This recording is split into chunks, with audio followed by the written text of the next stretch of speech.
이 컴퓨터의 기록. 네. 됐나요? 기록 중 떠 있으면 되죠? 네, 맞아요. 네.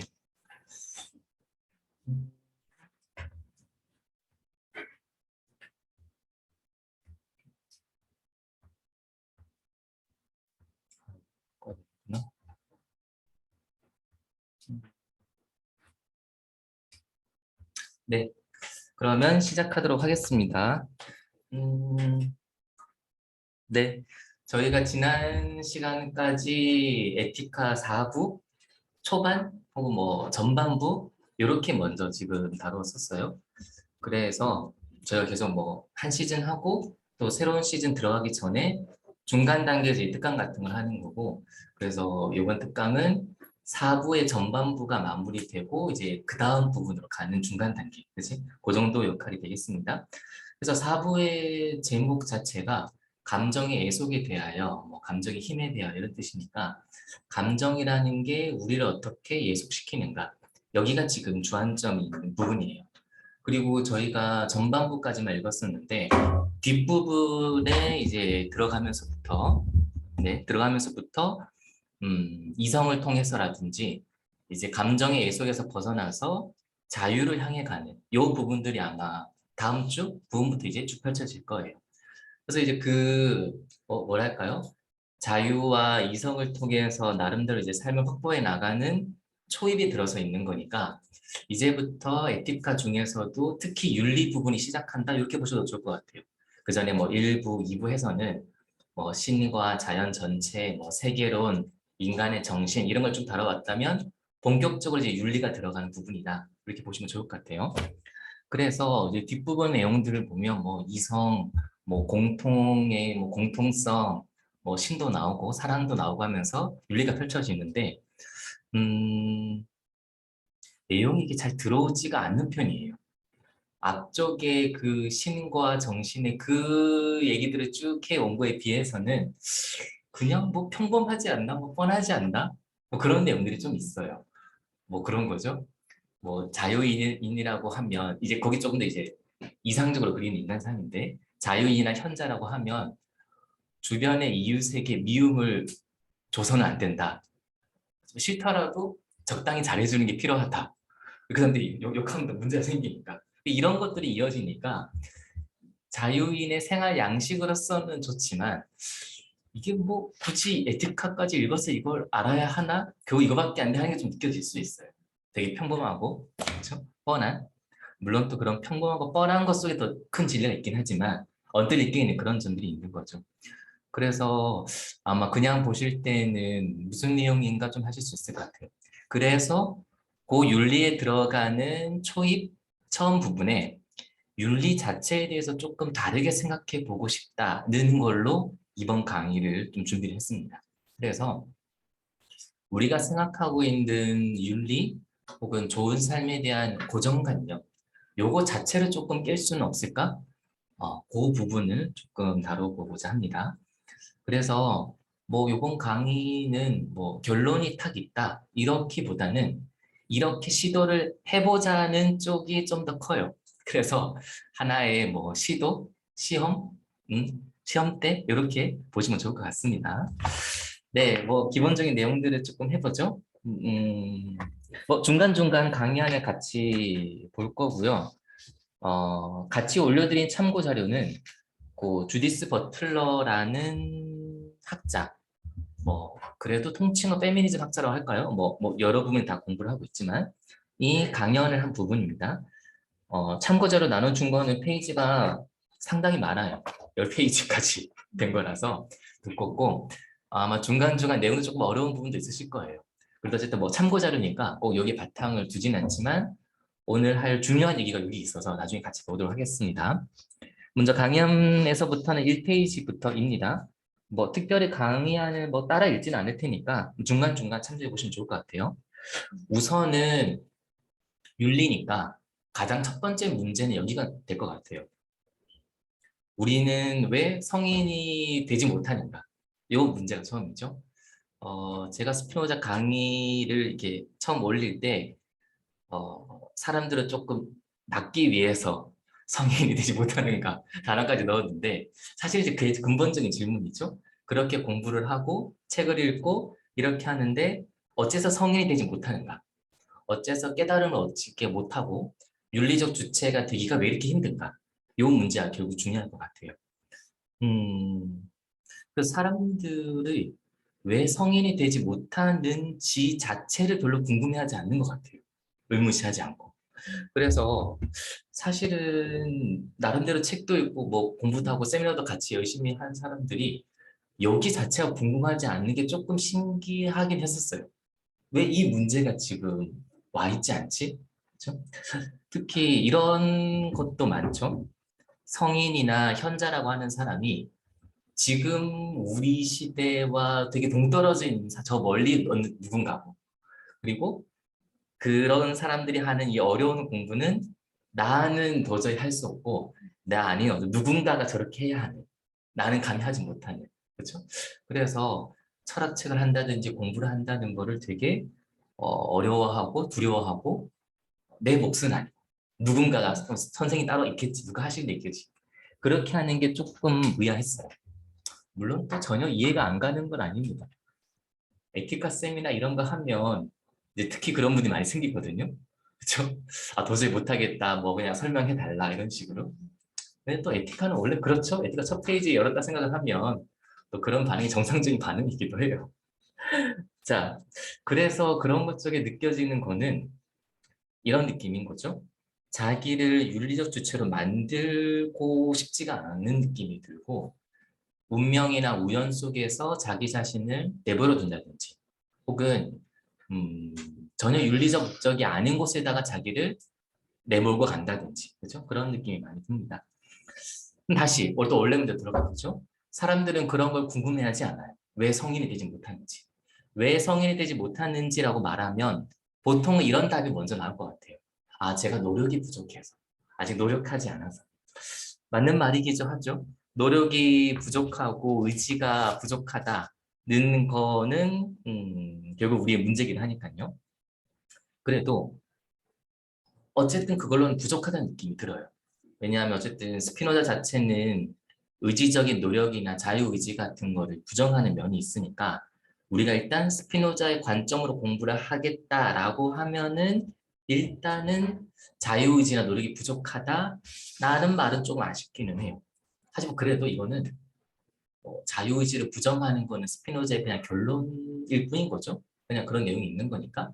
그렇지만 뭐랄까요? 그냥 자유의지를 부정했다 해서 끝나버리는 것. 뭐라 그럴까요? 그냥 스피노자가 자유의지가 없다고 했으니까 자유의지로 설명하는 건 나빠. 이런 건 사실 별 도움이 안 돼요. 스피노자가 뭐 모든 문제의 뭐 정답이나 해결책도 아니고 중요한 거는 스피노자가 자유의지가 없다고 하면 왜 자유의지가 없다고 했는지까지 들어가야 이제 실제로 문제가 풀리기 시작하는 거죠. 스피노자가 자유의지를 부정한 거는 자유의지라는 게 어떠한 원인이나 영향도 없이 갑자기 뭔가 실행하는 것이 자유의지 때문에 부정한 거예요. 스피노자가 그리고 있는 세계에서는 모든 것을 영향을 받고 뭔가에 의해서 이루어지는 거죠. 근데 자유의지는 어느 날 순간적인 결심을 탁 내면서 이루어지는 거니까 도저히 이 세계관에 자리 잡을 수가 없는 거죠. 그러면 이제 다시 한 번 더 새롭게 물을 수 있을 것 같아요. 우리는 왜 성인이 되지 못하는가? 라고 했을 때 성인이 되려는 노력을 하지 않는다. 그럼 한 번 더 나가면 왜 성인이 되려는 노력을 하지 않는가? 여기까지 가게 돼요. 자유의지를 부정했다는 얘기는 자유의지가 어떤 원인이나 영향을 배제시키기 때문에 문제인 거니까 노력하지 않는다고 하면 거기서 그냥 끝나는 게 아니라 왜 노력하지 않는가를 다시 한번 물어볼 수 있는 거죠. 그렇죠? 그거는 아마 스피노자 얘기로 치면 노력을 낼 만한 상황이나 원인이 없기 때문인 것 같아요. 즉, 의욕을 뭔가 발휘할 수 있는 조건이 갖춰지지 않은 거니까 성인이 되기 위한 노력도 잘 실현이 안 되는 거죠. 그 사실은 노력이라는 게 제일 문제라는 생각이 많이 들어요. 뭐 저는 또 학원에서 수업하고 있는 건데 학원은 뭐랄까 노력의 온상이거든요. 노력으로 가득 차 있죠. 그래서 뭐 학원에 이제 저는 이제 아이들한테 얘기할 때 열심히 노력하자는 말을 절대로 안 하거든요. 왜냐하면 이미 모든 아이들 열심히 노력하고 있어요. 시험 문제를 풀 때 뭐랄까 평소에 좀 놀 수도 있죠. 하지만 시험 문제 푸는 그 순간만큼은 노력하지 않은 학생은 없고 일부러 이 문제 대충 풀어야지 이런 경우는 절대 없어요. 그 순간만큼 열심히 하고 있는 거니까 더 노력을 할 수도 없죠. 그런데 이제 학원에는 또 뭐랄까 상담 선생님이 계신 상담 실장님 이제 모든 문제의 원인은 또 상담 실장님부터 시작을 하는데 어, 이렇게 얘기를 하게 돼요. 이렇게 저렇게 저렇게 방법들이 쭉 있는데 너가 좀 더 노력을 해봐라. 요 말을 이제 아이들이 받아들이게 되는 거죠. 실제로 최근에 경험한 건데 뭐 저희 학원에도 이제 상담을 이렇게 쭉 옆에 하는 거 이렇게 듣고 있었는데 어떻게 해야 될지에 대한 메커니즘을 쭉 얘기를 이제 해주시죠. 뭐 국어는 어떻게, 수학은 어떻게, 영어는 어떻게 이렇게 준비해서 앞으로 수능 준비해서 이렇게 준비를 해나가면 된다. 그렇게 쭉 얘기를 했는데 일사천리로 쭉 얘기를 했는데 말이 끝났는데 그 다음 얘기가 없는 거예요. 그러니까 저는 그 얘기를 옆에서 자주 들으니까 쭉 나가다가 나름대로의 해결책이 딱 나와서 됐지? 그럼 너 이렇게 한번 해보자. 끝나야 되는데 이렇게 하다가 갑자기 결론이 없어져 버리는 순간이 왔어요. 그냥 얘기만 남은 거죠. 그러니까 짧게 일사천리로 진행되는 말에서 짧게 한 1, 2초 잠깐 쉬었다가 열심히 해보자 이 말로 끝이 나요. 그럼 이제 그런 얘기겠죠? 열심히 해보자는 말 앞에 1, 2초가 딱 멈추는 순간이 왔다는 거는 그 말을 하는 사람이 지금 해결책이 없는 거예요.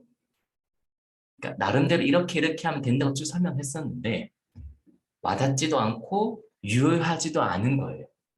그러니까 이 문제를 공부를 잘 시켜줄 해결책이 없으니까 사고가 진행이 안 되다가 어느 순간 사고가 멈춰버리고 사고가 멈춰버렸는데 해결책을 내줘야 하니까 그 자리에 열심히 노력하자 이제 이 말이 들어오게 되는 거예요.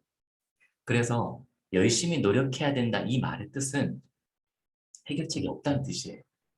다른 해결책은 없고 나는 잘 모르겠고 우리 모두 방법이 없으니까 한 번 더 열심히 해보자 이거밖에 없는 거죠. 그러니까 노력을 열심히 한다는 말은 그 말만큼이나 공허한 말은 없는 것 같아요. 그러면 전 아까 왜 열심히 하는 말을 안 한다고 했잖아요. 그런 말을 별로 싫어해서 그렇기도 하고 대신에 이렇게 얘기를 많이 하는 것 같아요. 했던 방법이 아니라 다른 방법으로 하자. 그렇게 할 수는 있겠죠. 그래서 뭔가 이렇게 했었는데 잘 되지 않으니까 뭐 어떻게든 다른 방법을 해볼 수는 있어도 최소한 열심히 하는 것과는 다른 방법이죠. 그래서 열심히 한다, 노력이 부족하다, 의지가 뭐 박약 이런 얘기는 항상 제 느낌으로는 더 이상의 답과 생각과 해결책이 없을 때 나오는 말 같아요. 그럼 다시 우리 문제로 돌아가 봅시다. 왜 성인이 되지 못하는가? 노력이 부족하다. 이 말은 성인이 될 수 있는 방법 자체가 지금 나는 모르겠다는 뜻이에요. 열심히 하는 거 밖에는 방법이 없다는 뜻이죠.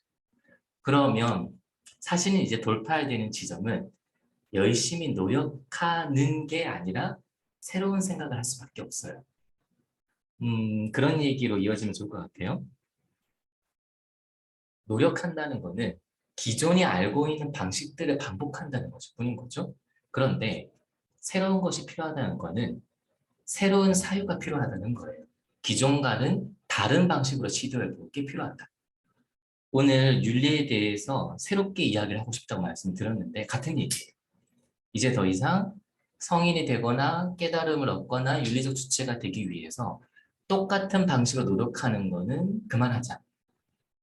해결책이 더 이상 없는 상태에서 반복하는 것은 그만하자.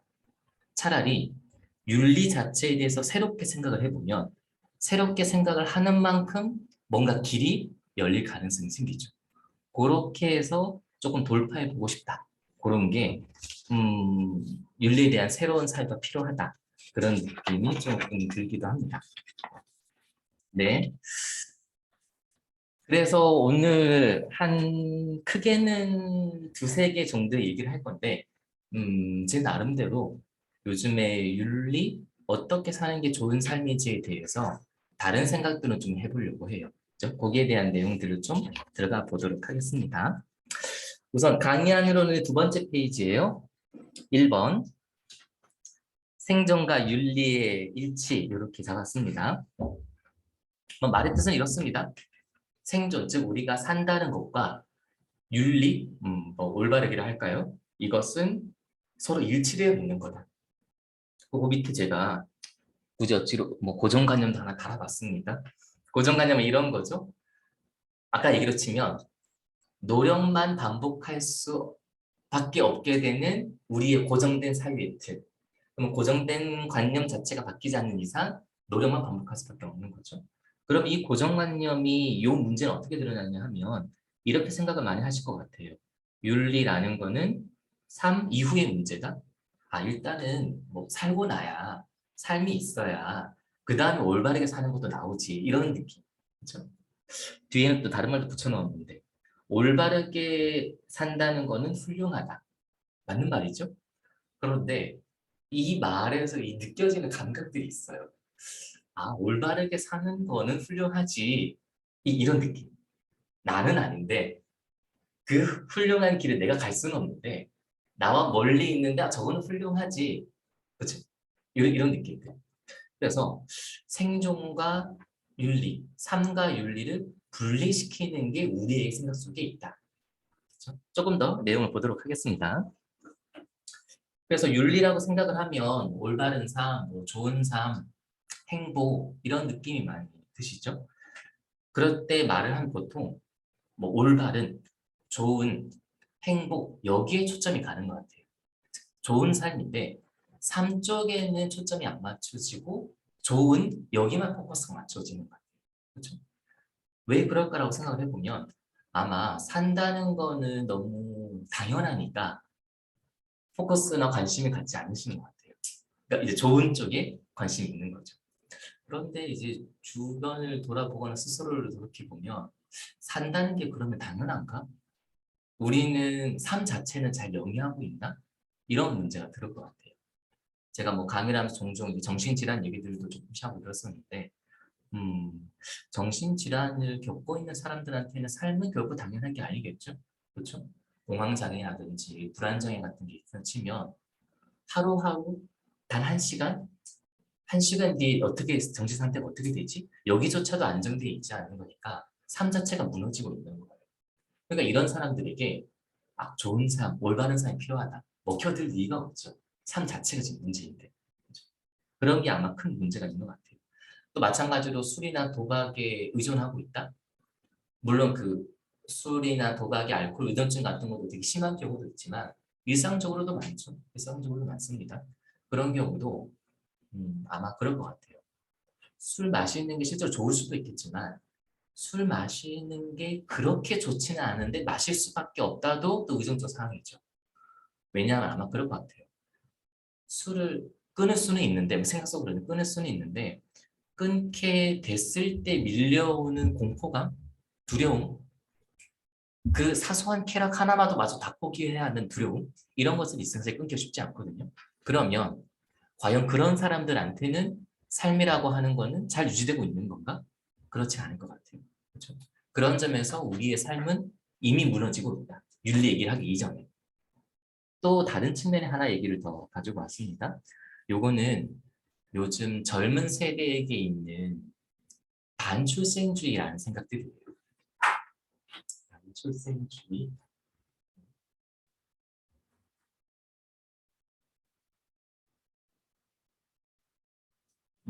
일종의 철학적 사조, 기조의 생각들 중에 하나예요.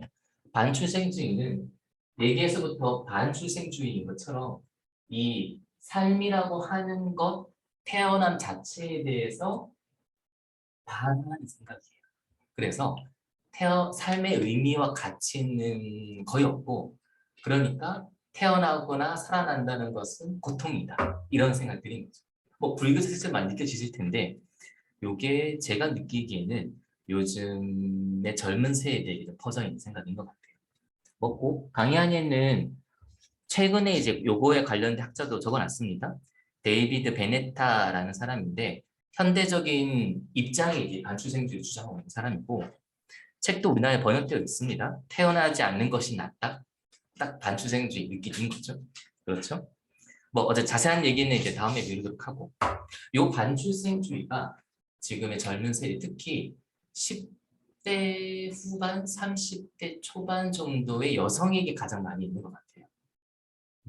남성, 그 나이 대 남자들은 생각 자체가 원래 없어요. 뭐 제 경험에서 나온 얘기지만 생각 자체가 없어서 이런 생각을 할 뭐 여지가 없어요. 뭐 장단점이 있죠. 그렇죠? 장단점이 있죠. 어쨌든 생각하는 건 여성 쪽인데 그렇게 할 때 이렇게 많이 흘러갑니다. 그래서 딱 같은 의미예요. 그래서 요즘은 조금 이 용어 자체는 시들었는데 헬조선도 한때 유행을 했었죠. 그 헬조선 자체가 이런 의미를 띠고 있어요. 여기에 삶의 공간 자체가 더 이상 내 삶의 의미와 가치를 발견할 수 없는 곳이다. 그게 지옥 같은 거죠, 거기가. 그렇게 이제 헬조선 용어도 나오게 되고, 출산율의 저하도는 여기에 관련이 있다고 봐요.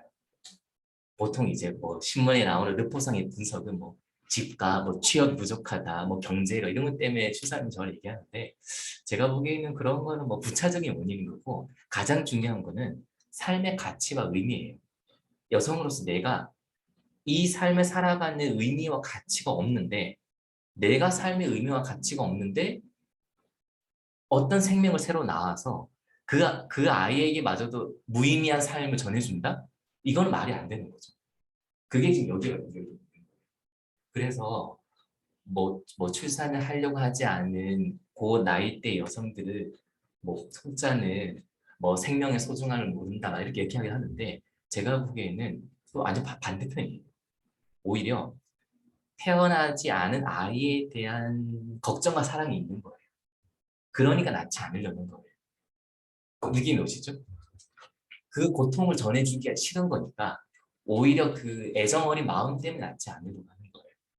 그러니까 거기다가 뭐 집이 보장이 되고 한다고 해서 뭐 크게 개선이 될까? 그런 문제가 아닌 거죠. 뭐 젊은 세대, 남성, 여성이든 젊은 세대 자체가 삶의 의미와 가치를 아는 것부터가 사실 출발점이 되는 거예요. 그러니까 이 얘기는 뒤집어 얘기하면 아까 말씀드렸죠? 삶 자체가 이미 무너지고 있다. 좋은 삶, 올바른 삶을 얘기하기 이전에 삶 자체가 확보되는 게 지금 사람들이 너무 힘들어하고 있다. 방칠생주의처럼. 정신질환처인 것처럼. 그렇죠? 그런 문제가 지금 우리가 당면한 문제가 아닌가? 이런 생각이 듭니다. 그래서 같은 의미인 것 같아요. 젊은 층에게 꿈이 없는 것 같아요. 학생들에게도 제가 종종 물어보거든요. 이렇게 뭐 상담 같은 걸 하게 되면 일부러 꿈이라는 용어를 써요. 이게 사실은 아이들 떠보기 위한 건데 꿈이 뭐냐고 물으면 조금 당황해해요. 왜냐하면 그런 의미의 꿈을 이렇게 들은 적이 잘 없는 것 같아요. 그래서 제가 꿈이 뭐냐고 물으면 보통 되물어봐요. 학교 말씀이세요? 이렇게. 그렇죠? 뭐 좀 나가봐요? 직업 정도. 근데 당연히 느낌이 오시겠지만 꿈이라고 하는 게 어떻게 사는가의 문제인 거지 그게 학교나 직업으로 활용되지는 않잖아요. 그럼 제가 억지로 캐 물어요. 뭐 학교를 치자. 그럼 뭐 원하는 학교를 가서 원하는 직업을 나중에 얻고 나서 직업을 구했다 치면 직업을 활동하는 월화수목금 빼고 주말에 뭐 할 것인가 라고까지 물어가 봐야 비로소 삶의 모습 좀 나오기 시작을 해요. 그런 것처럼 꿈에 대해 생각해 본 적도 없고 어떤 꿈이 있는지도 되게 드문인 거죠 아이들한테. 근데 그것도 이런 문제에 계속 연결이 있다는 생각을 해요. 꿈이 없다는 거를 뭐 탓하거나 이럴 생각은 전혀 없고 역시 삶의 문제가 아닌가? 삶 자체가 유지되고 지속되는 게 보장이 되어 있지 않아요. 그런 사람들한테 10년, 20년 뒤에 뭐가 되고 싶니? 있을 수가 없는 질문이겠죠. 당장의 삶 자체가 문제인데 아이들 어떻게 그죠? 그래서 이 모든 걸 통해서 삶이 무너지고 있다? 아마 저는 요즘에 이게 저희 문제의식 중에 하나인 것 같아요. 그러면 우리의 과제는 결국 뭐가 되냐? 윤리적으로 좋은 삶이나 행복한 삶, 올바른 삶을 말하기 이전에 삶 자체를 확보하는 게 필요하다. 살아가고 싶은 의욕을 만들어 주게 되고 의욕을 만들게 하는 조건과 가능성을 보여주는 것, 삶 자체를 확보하는 게 우리의 과제가 된다. 아마 이런 느낌 좀 듭니다. 그리고 아마 삶이 무너지고 있다는 이유들 때문에 인문학이나 철학이 뜨고 있는 중일지도 몰라요. 그렇죠? 저도 도서관에서도 뭐 강의 같은 거 하는데 꽤 많으세요. 푸코의 감시자 처벌을 하는데 26분이 들으시거든요. 뭐 이렇게 많이 들으신다니. 그러니까 지금 이 문제가 있는 거예요. 삶은 무너지고 있는데 지금 그 답을 구할 수 있는 자리가 없는 거예요. 그러니까 인문학이나 철학 쪽에서도 관심을 갈 수밖에 없는 거죠. 그런데 동시에 공허하다는 생각도 많이 들어요. 그렇지 않으실까요? 그냥 정리되는 딱 의미에서 뭐 스피노자 이렇게 얘기하더라. 푸코는 이렇더라 듣는다고 내 삶이 나아지지 않잖아요. 그러니까 삶이 무너지고 있는 사람들 속에서 그나마 해결책을 절실히 갈구하고 있어서 철학과 인문학이 뜨고 있는데 정작 철학과 인문학의 강사 그냥 그대로의 내용 자체는 삶과 분리되어 있는 채로 그냥 스피노자 이렇게 얘기하더라. 푸코 감시자측에서 감옥이 어떻다더라. 이렇게 얘기하니까 이게 지금 좁혀지지가 않는 거예요. 그래서 아마 인문학과 철학이 뜨면서도 뭔가 공허하고 채워지지 못하는 점, 삶의 문제를 그대로 건들지 못하고 아마 표준적인 철학 자체는 그냥 계속 행복이 어떻고 올바른 삶이라는 게 어떻고 삶에 초점을 맞추지는 않고 좋고 올바르다는 거에 계속 관심을 두고 있는 게 아닌가? 그렇죠? 그런 생각이 좀 많이 듭니다. 그래서 이거를 깨기 위해서 고정관념부터 조금 바꿀 필요가 있지 않을까 생각 말씀드리는 거예요. 그러면 계속 우리의 생각들처럼 삶과 윤리라는 게 나누어져 있나? 그림을 그리면 아마 이렇게 되지 않을까요?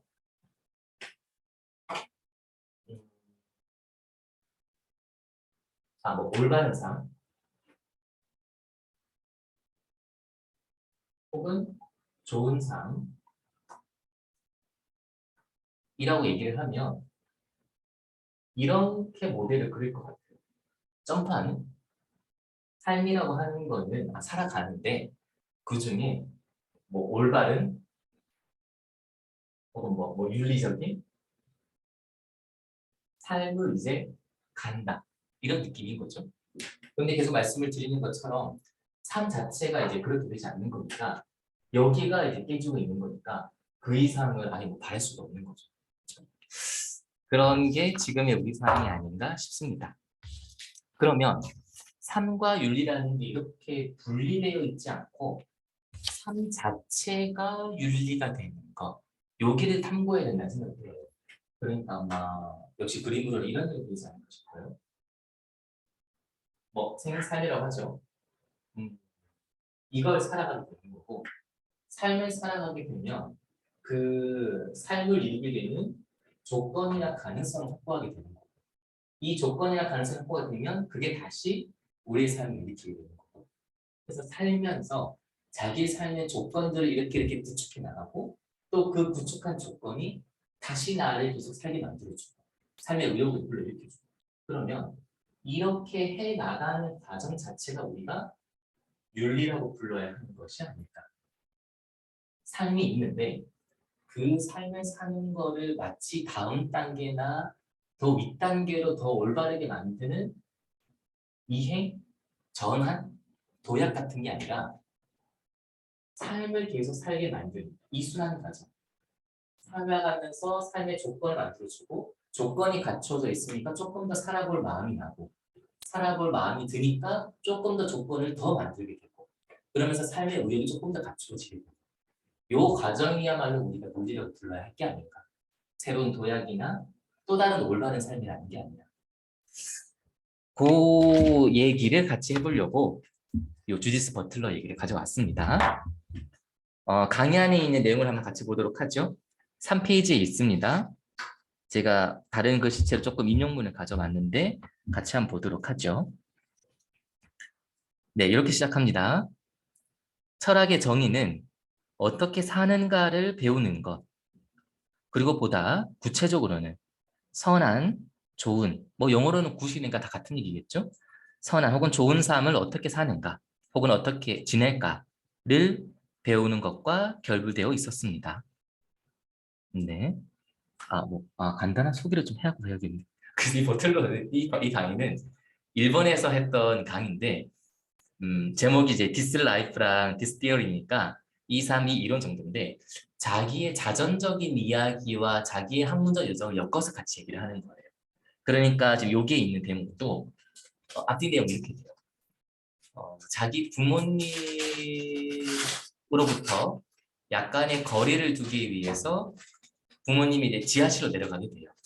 근데 지하실 느낌이랑 그렇잖아요. 이게 땅 위에서 현실적인 삶을 살아가고 있다고 치면 지하실이라고 하는 거는 예전에 게 묻혀 있다든지 표면에 드러나지 않은 어떤 삶의 양태들이 있는 게 지하실인 거죠. 어쨌든 좀 거리를 두려고 지하실로 들어가게 되고 그 지하실에서 어떻게 살아야 할지에 대한 고민이 많이 들고 있었던 거예요. 그 고민하고 있는 지점이 바로 지금 여기에 해당하는 부분이에요. 내가 학문과 공부를 어떻게 시작하게 되었는지, 그게 철학에 나한테 어떤 의미가 있었는지, 그죠? 그러니까 자기 생각하는 철학의 정의는 어떻게 사는가를 배우는 것, 구체적으로 선한 삶, 좋은 삶을 어떻게 사는가, 또 지낼까를 배우는 것과 결부되어 있었습니다. 저는 살아남고 싶다고 생각했습니다. 책 속에서 그리고 책을 통해서 삶의 의미를 발견하고 생의 의미를 확보하지 않으면 생존은 불가능하다고 생각했습니다. 이런 것도 눈여겨보시면 좋을 것 같아요. 그냥 사는 게 아닌 거죠. 생의 의미가 확보되어야지만 생존도 가능해지는 거죠. 그죠? 생존은 필요하지만, 필수적인 요소지만, 선한 좋은 삶을 산다는 게 인생의 목표 그 자체가 아니라는 것도 알고 있었습니다. 그러니까 삶 자체는 물론 필수적이에요. 그리고 또 그렇다고 해서 선한 삶이나 좋은 삶을 산다는 게 그 자체로 무조건 필수적인 것도 아닐 수도 있잖아요. 그 구분 정도는 나도 하고 있었습니다. 그러므로 제가 생존의 중요성을 경시했다는 것은 결코 아닙니다. 저의 당시 살아계셨던 할머니 쪽 가족의 대부분이 나치에 의해 살해당했고 당연히 이제 유대인 쪽이에요. 생존은 당연한 것이라고 여겨지지 않았습니다. 생존은 일종의 투쟁이었고 투쟁이 계속되는 것이 삶의 지속인 거죠. 하지만 단순히 살아남는다는 그것은 사는 것, 삶을 향수하는 것, 혹은 유임이라고 부를 수 있는 삶을 보내는 것과 동일한 거는 아니라는 것도 알고 있었어요. 그러니까 생존은 선한 삶을 사는 전제 조건에 불과한 게 아니었습니다. 이제 말이 되시죠? 좋은 삶이라고 해서 삶 자체는 당연하고 우리는 좋은 것만 추구하면 되는 게 아닌 거지 더 이상. 그렇죠? 전제 조건이 아닌 거죠. 살아갈 수 있는 삶의 조건을 확보할 수 있다는 것은 삶을 바라는 것, 살아간다는 것을 바라는 것을 가능케 해주는 것으로도 제게는 여겨졌던 것입니다. 살아갈 수 있는 조건이 확보가 되어야 비로소 살고 싶다는 의욕조차도 생기는 거예요. 아까 노력 말씀드렸죠? 노력도 노력할 수 있는 조건과 원인과 방향이 있어야 노력도 피어날 수 있는 거죠. 같은 얘기예요. 너 왜 그래 살려는 의지가 없니라고 할 때 그냥 의지가 나오는 게 아니라 최소한 비전이 보여야 의지가 생기는 거죠. 그렇죠? 그런 의미에서 조건도 필요해지는 거죠. 살아가는 것을 소망하는 것을 당연시하는 것을만 여겨서는 안 됩니다. 살아가는 것을 바랄지 아닐지 여부는 어느 정도는 올바르게 사는 방법을 발견하는 것에 달려 있는 겁니다. 삶에 대한 희망, 의욕이 있고 없고 여부는 올바르게 사는 방법, 즉 윤리적 삶이 가능한가, 윤리가 가능한가 여기에 지금 달려 있다는 거예요. 실제로 당시에 저는 선한 삶을 보내지 않으면 도대체 왜 살아가는 것인가 라고 느끼고 있었습니다. 어떤 개인이라도 내적인 필연성 혹은 충동에 의해서 살아가는 것을 바란다고 생각할 수는 없습니다. 이건 그런 뜻이죠. 어떤 개인이라도 그 안에 필연적으로 그냥 자동적으로 살겠지 하는 게 있다는 거예요. 혹은 그냥 당연히 삶의 충동이라는 것을 전제해놓고 당연히 살아가고 싶은 거지 삶의 의의가 없는 사람이 어딨어? 라고 하는 게 지금 버틀러가 보기에는 맞지 않는다는 거예요. 그렇죠? 삶의 조건은 그게 실제적인 것이든 잠재적인 것이든 조금 해석을 밀어붙이자면 정말 현실적으로 살 수 있는 가능성이 있는가? 음식의 문제든 관계의 문제든 직업의 문제든 혹은 잠재적으로 좀 가상과 좀 현실적이 아니더라도 삶에 대한 의욕과 목표 방향성이 있는지.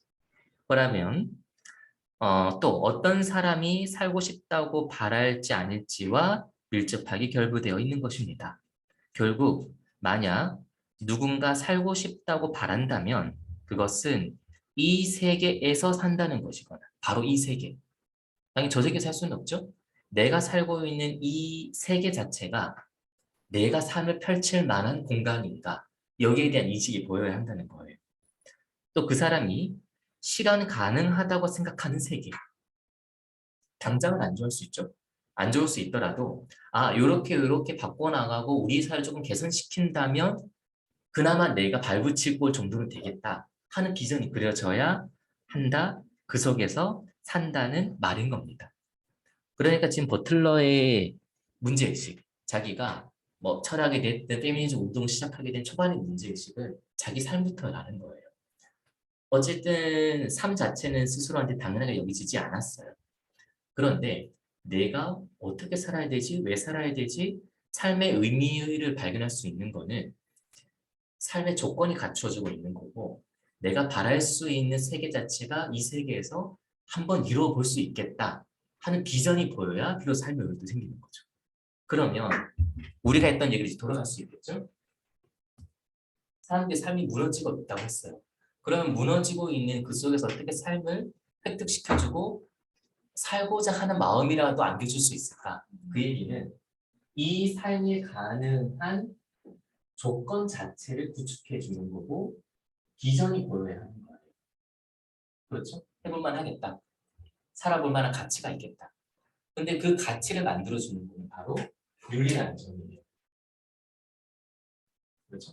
그러니까 삶의 의욕, 또 그 가능한 조건과 비전 여기가 윤리의 지점일 수밖에 없는 거죠. 그러면 이제 윤리라고 하는 거는 다음 단계에 우리가 뭐 추구해야 돼. 먹고 살만해야 뭔가 할 수 있는 게 아니라 살아가는 것 자체가 곧장 지금 윤리적 문제가 되는 거예요. 그렇죠? 네. 버틀러의 이 부분이 아주 저서도 가져온 겁니다. 내용을 이제 조금 더 보도록 하죠. 그러면 윤리적 삶이 필요하다는 뜻은 더 이상 올바르거나 좋거나 훌륭하기 때문에 요구되는 게 아니에요. 권해지는 게 아니에요. 그거는 그래야지만 비로소 살 수 있기 때문에 바로 필요한 거예요. 그렇죠? 올바른 때문에 좋다는 건 다른 거죠. 그러니까 뭐 성인이라 할까요? 성인군자라고 할까요? 윤리적 주체? 이런 사람들은 어떤 의미에서 훌륭한 게 아니에요. 훌륭하다는 말의 뜻이 자칫 보통의 우리로서는 살 수 없는 고고한 저 세계의 삶을 사네. 아주 훌륭하네. 라는 의미로서 말한다면 성인의 삶은 전혀 훌륭한 게 아니에요. 물론 당연히 훌륭하지 않다고 해서 비천한 것도 아니죠. 별거리는 없는 것도 아니에요. 그러면 성인의 삶이란 무엇인가 하면 자기가 삶을 살아갈 수 있고 최선의 삶을 만들 수 있는 그 가능성대로 살아가고 있을 뿐인 거예요. 저편에 있는 훌륭하고 고고한 삶을 사는 게 아닌 거죠. 이렇게 산다, 이렇게 살아야지만 내 삶을 가장 확고하게 만들어갈 수 있다. 그게 성인의 삶인 거고 성인이나 현자는 그렇게 살 뿐인 거예요. 인간으로서 살 수 있는 자신의 방식을 찾아서 가장 인간답고 강하게 살아가는. 그래서 윤리란 결국 어떤 의미에 도달하게 되느냐. 삶을 확고하게 만드는 것, 확고하게 구성하는 것이 윤리다. 더 간단하게 얘기하면 단순하게 이런 것도 좋습니다.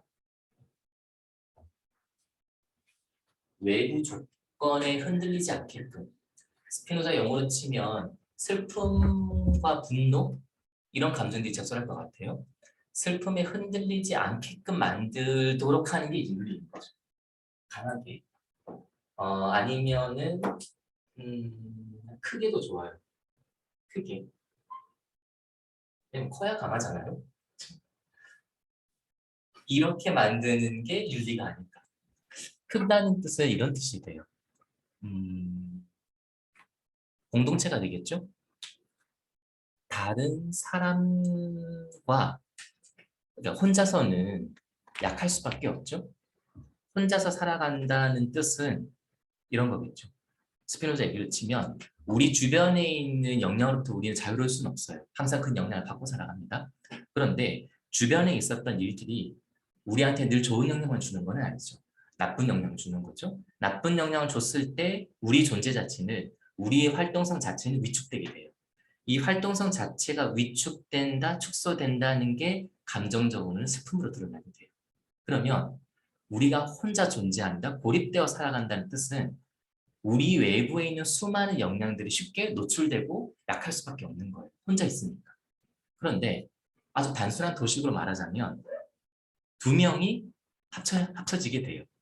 합쳐진다는 뜻은 아마 두 사람이 공동체를 이룬다는 말도 되겠죠? 더 직접적으로 얘기를 하면 결혼이 될까요? 물론 이제 결혼 생활 하시는 분들은 원수는 밖에 있는 게 아니라 가까이 있잖아요. 그렇긴 하지만 원론적으로 얘기해 보면 아주 잘 마음이 맞는 두 사람이 함께 살아간다는 뜻은 그 두 사람의 몸만큼 강해지는 거예요. 그렇죠? 그러면 외부에서 더 큰 나쁜 영향, 슬픔이 밀려온다 하더라도 우리는 두 배만큼의 힘을 낼 수 있는 개체가 이루어졌기 때문에 조금 더 강할 수 있겠죠. 그러면 그만큼 삶은 확고해지고 강하고 커져 있는 상태라는 거예요. 그렇죠? 물론 그 자체로 쉬운 일은 아닙니다. 왜냐하면 두 사람이 합쳐져서 하나의 개체를 이루기 위해서는 나라고 하는 것을 그냥 단순히 지키는 게 아니라 그 사람과의 관계 자체를 잘 유지하는 게 필요한 거죠. 하지만 그렇게만 된다면 힘들 때는 그쪽으로부터 위로도 받고 기쁨을 느낀다면 함께 더 큰 기쁨을 느끼고 이렇게 살아가는 거니까 삶의 가능성이 열리기 시작을 하는 거죠.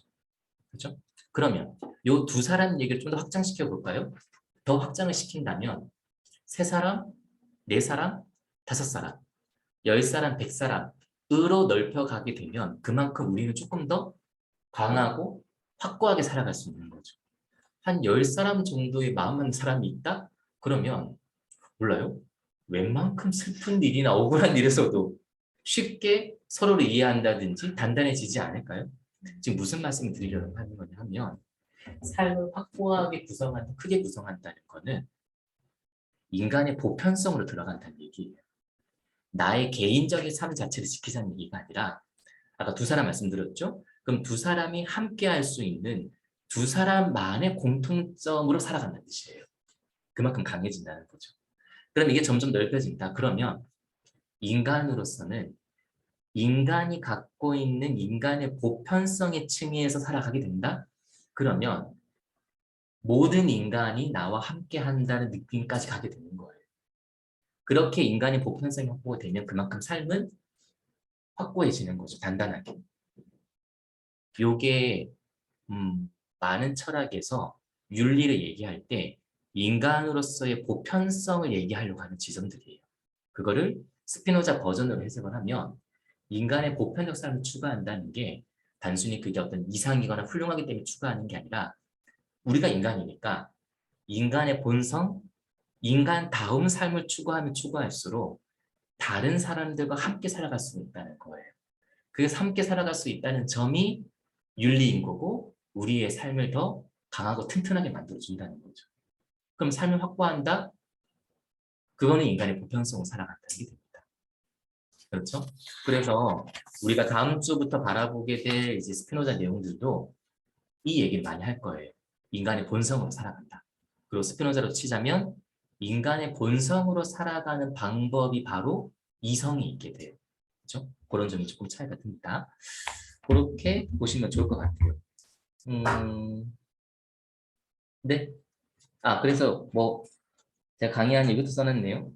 맹자의 비인야를 써놨는데 윤수 선생님 중요 강의를 듣고 있는데 중간중간에 그 말씀을 하시더라고요.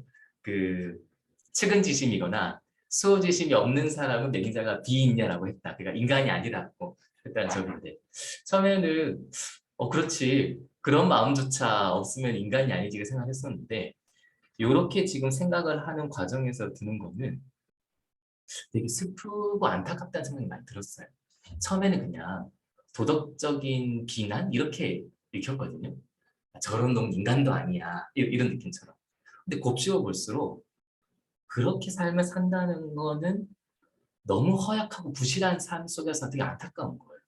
인간으로 태어났는데 자기의 이루어진 구조 자체는 인간인데 자기가 삶의 양식은 그 자기가 태어난 인간과 멀어져서 살고 있는 존재다? 그러면 자기 본성과 지금 자기 삶의 양식이 맞지 않잖아요. 그러니까 아이가 물에 빠져도 아무 느낌이 들지 않는 존재로서 살아가고 있는 거잖아요. 인간임에도 불구하고.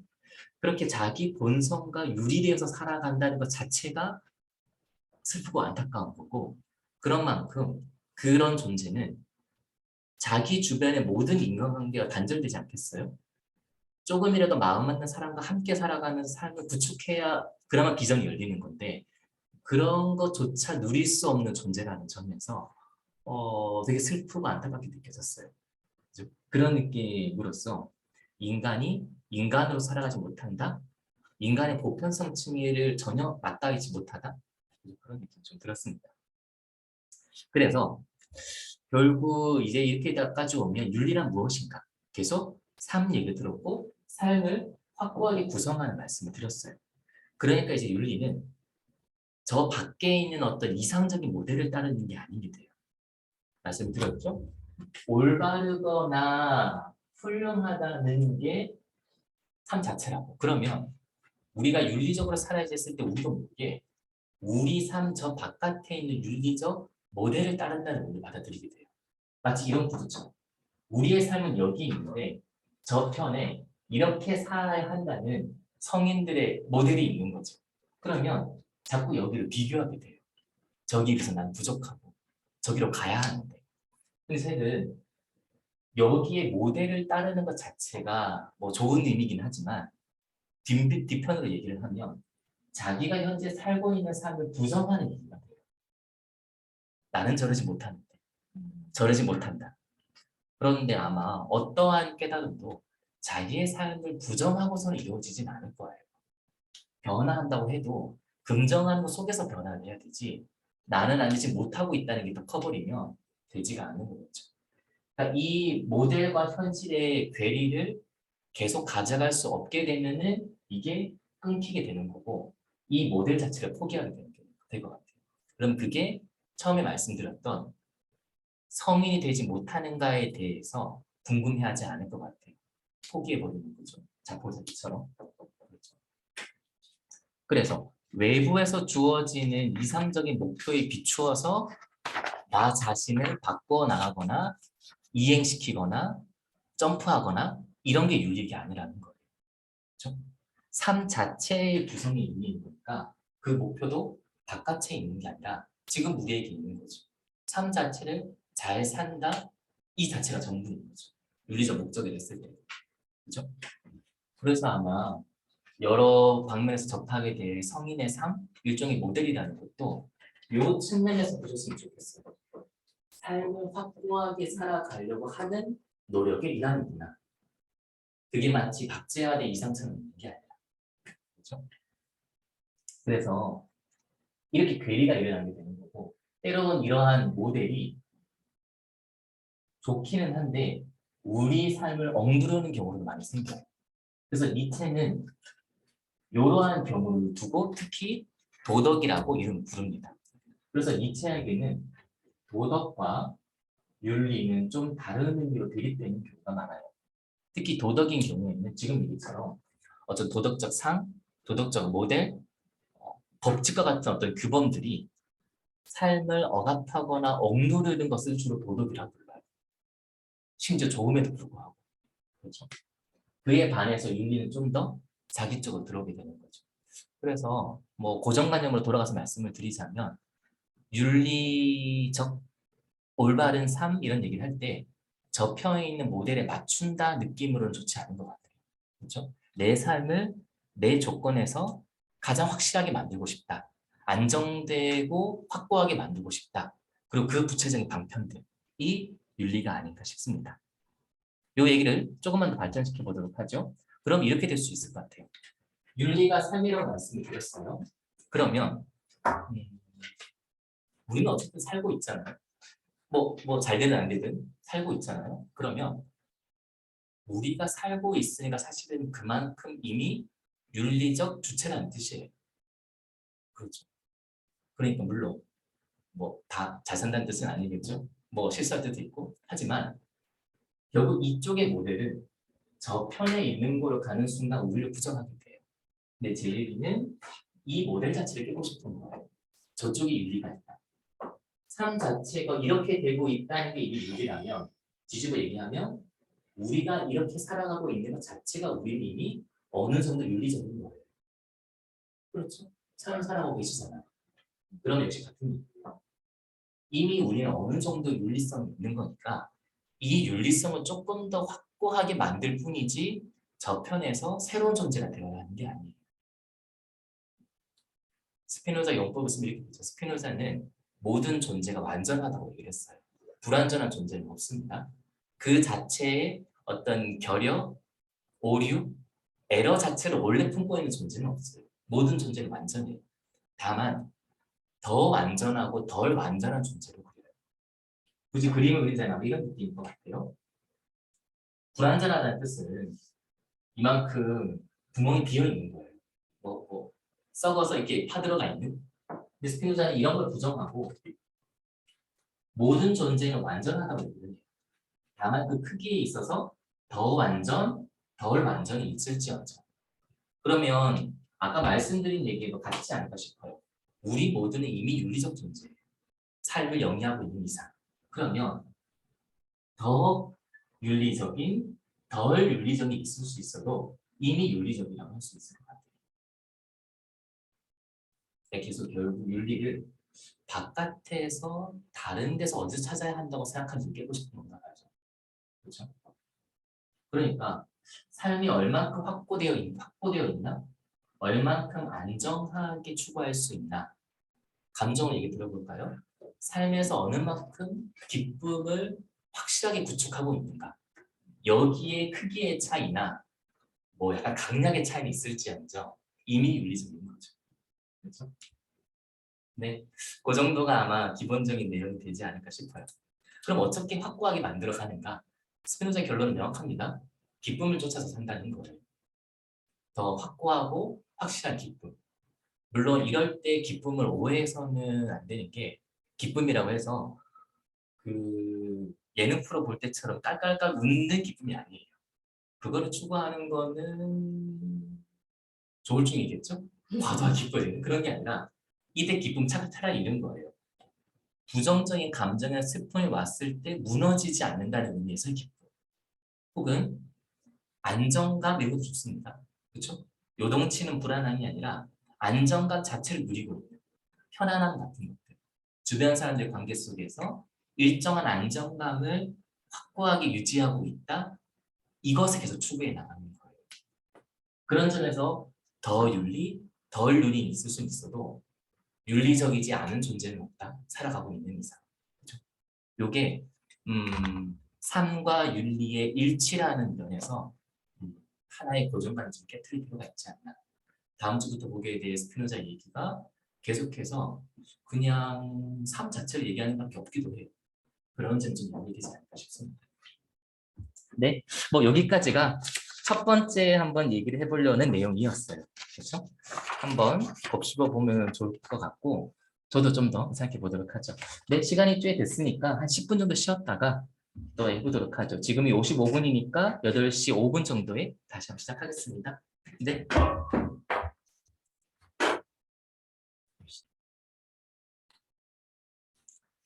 네, 이제는 강의안으로는 4페이지에 해당되는 내용입니다. 네. 네. 그리고 요 4페이지 내용부터는 습관, 습에 대한 얘기를 좀 해볼까 해요. 그래서 앞에서 말씀드린 거는 윤리라는 게 결국 삶을 살아가는 것 자체, 또 윤리적 주체가 된다는 거는 그 삶을 확고하게 사는 방법의 다름 아니다. 이렇게 말씀을 드렸던 거고, 그럼 이제 삶을 형성하는 문제에 있어서 이제 습관이라고 하는 게 또 하나의 문제가 됩니다. 습관. 영어로는 요 습관은 이제 habit이라고 합니다. 네, habit이 좀더 있을까요?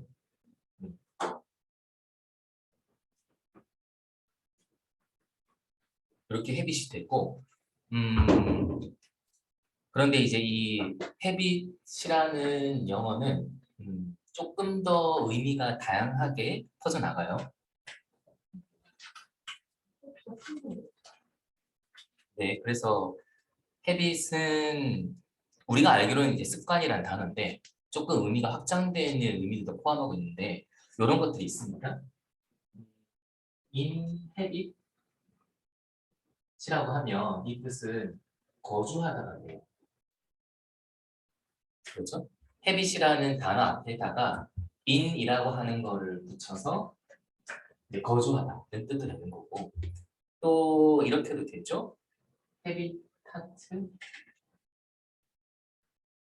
이제 AT를 붙여서 헤비타트는 동물로 치면은 서식지라고 하기도 하고 사람에게 쓸 때는 거주 공간, 집 이런 의미도 됩니다. 그렇죠? 요즘 좀 다른 건가요? 또 비슷한 단어를 쓴다면 habituate 이렇게도 가능해요. 그러면 habit화한다 이런 뜻도 되어서 의미로는 길들이다 혹은 습관이 되다 이런 의미도 있습니다. 길들이다, 습관이 되다.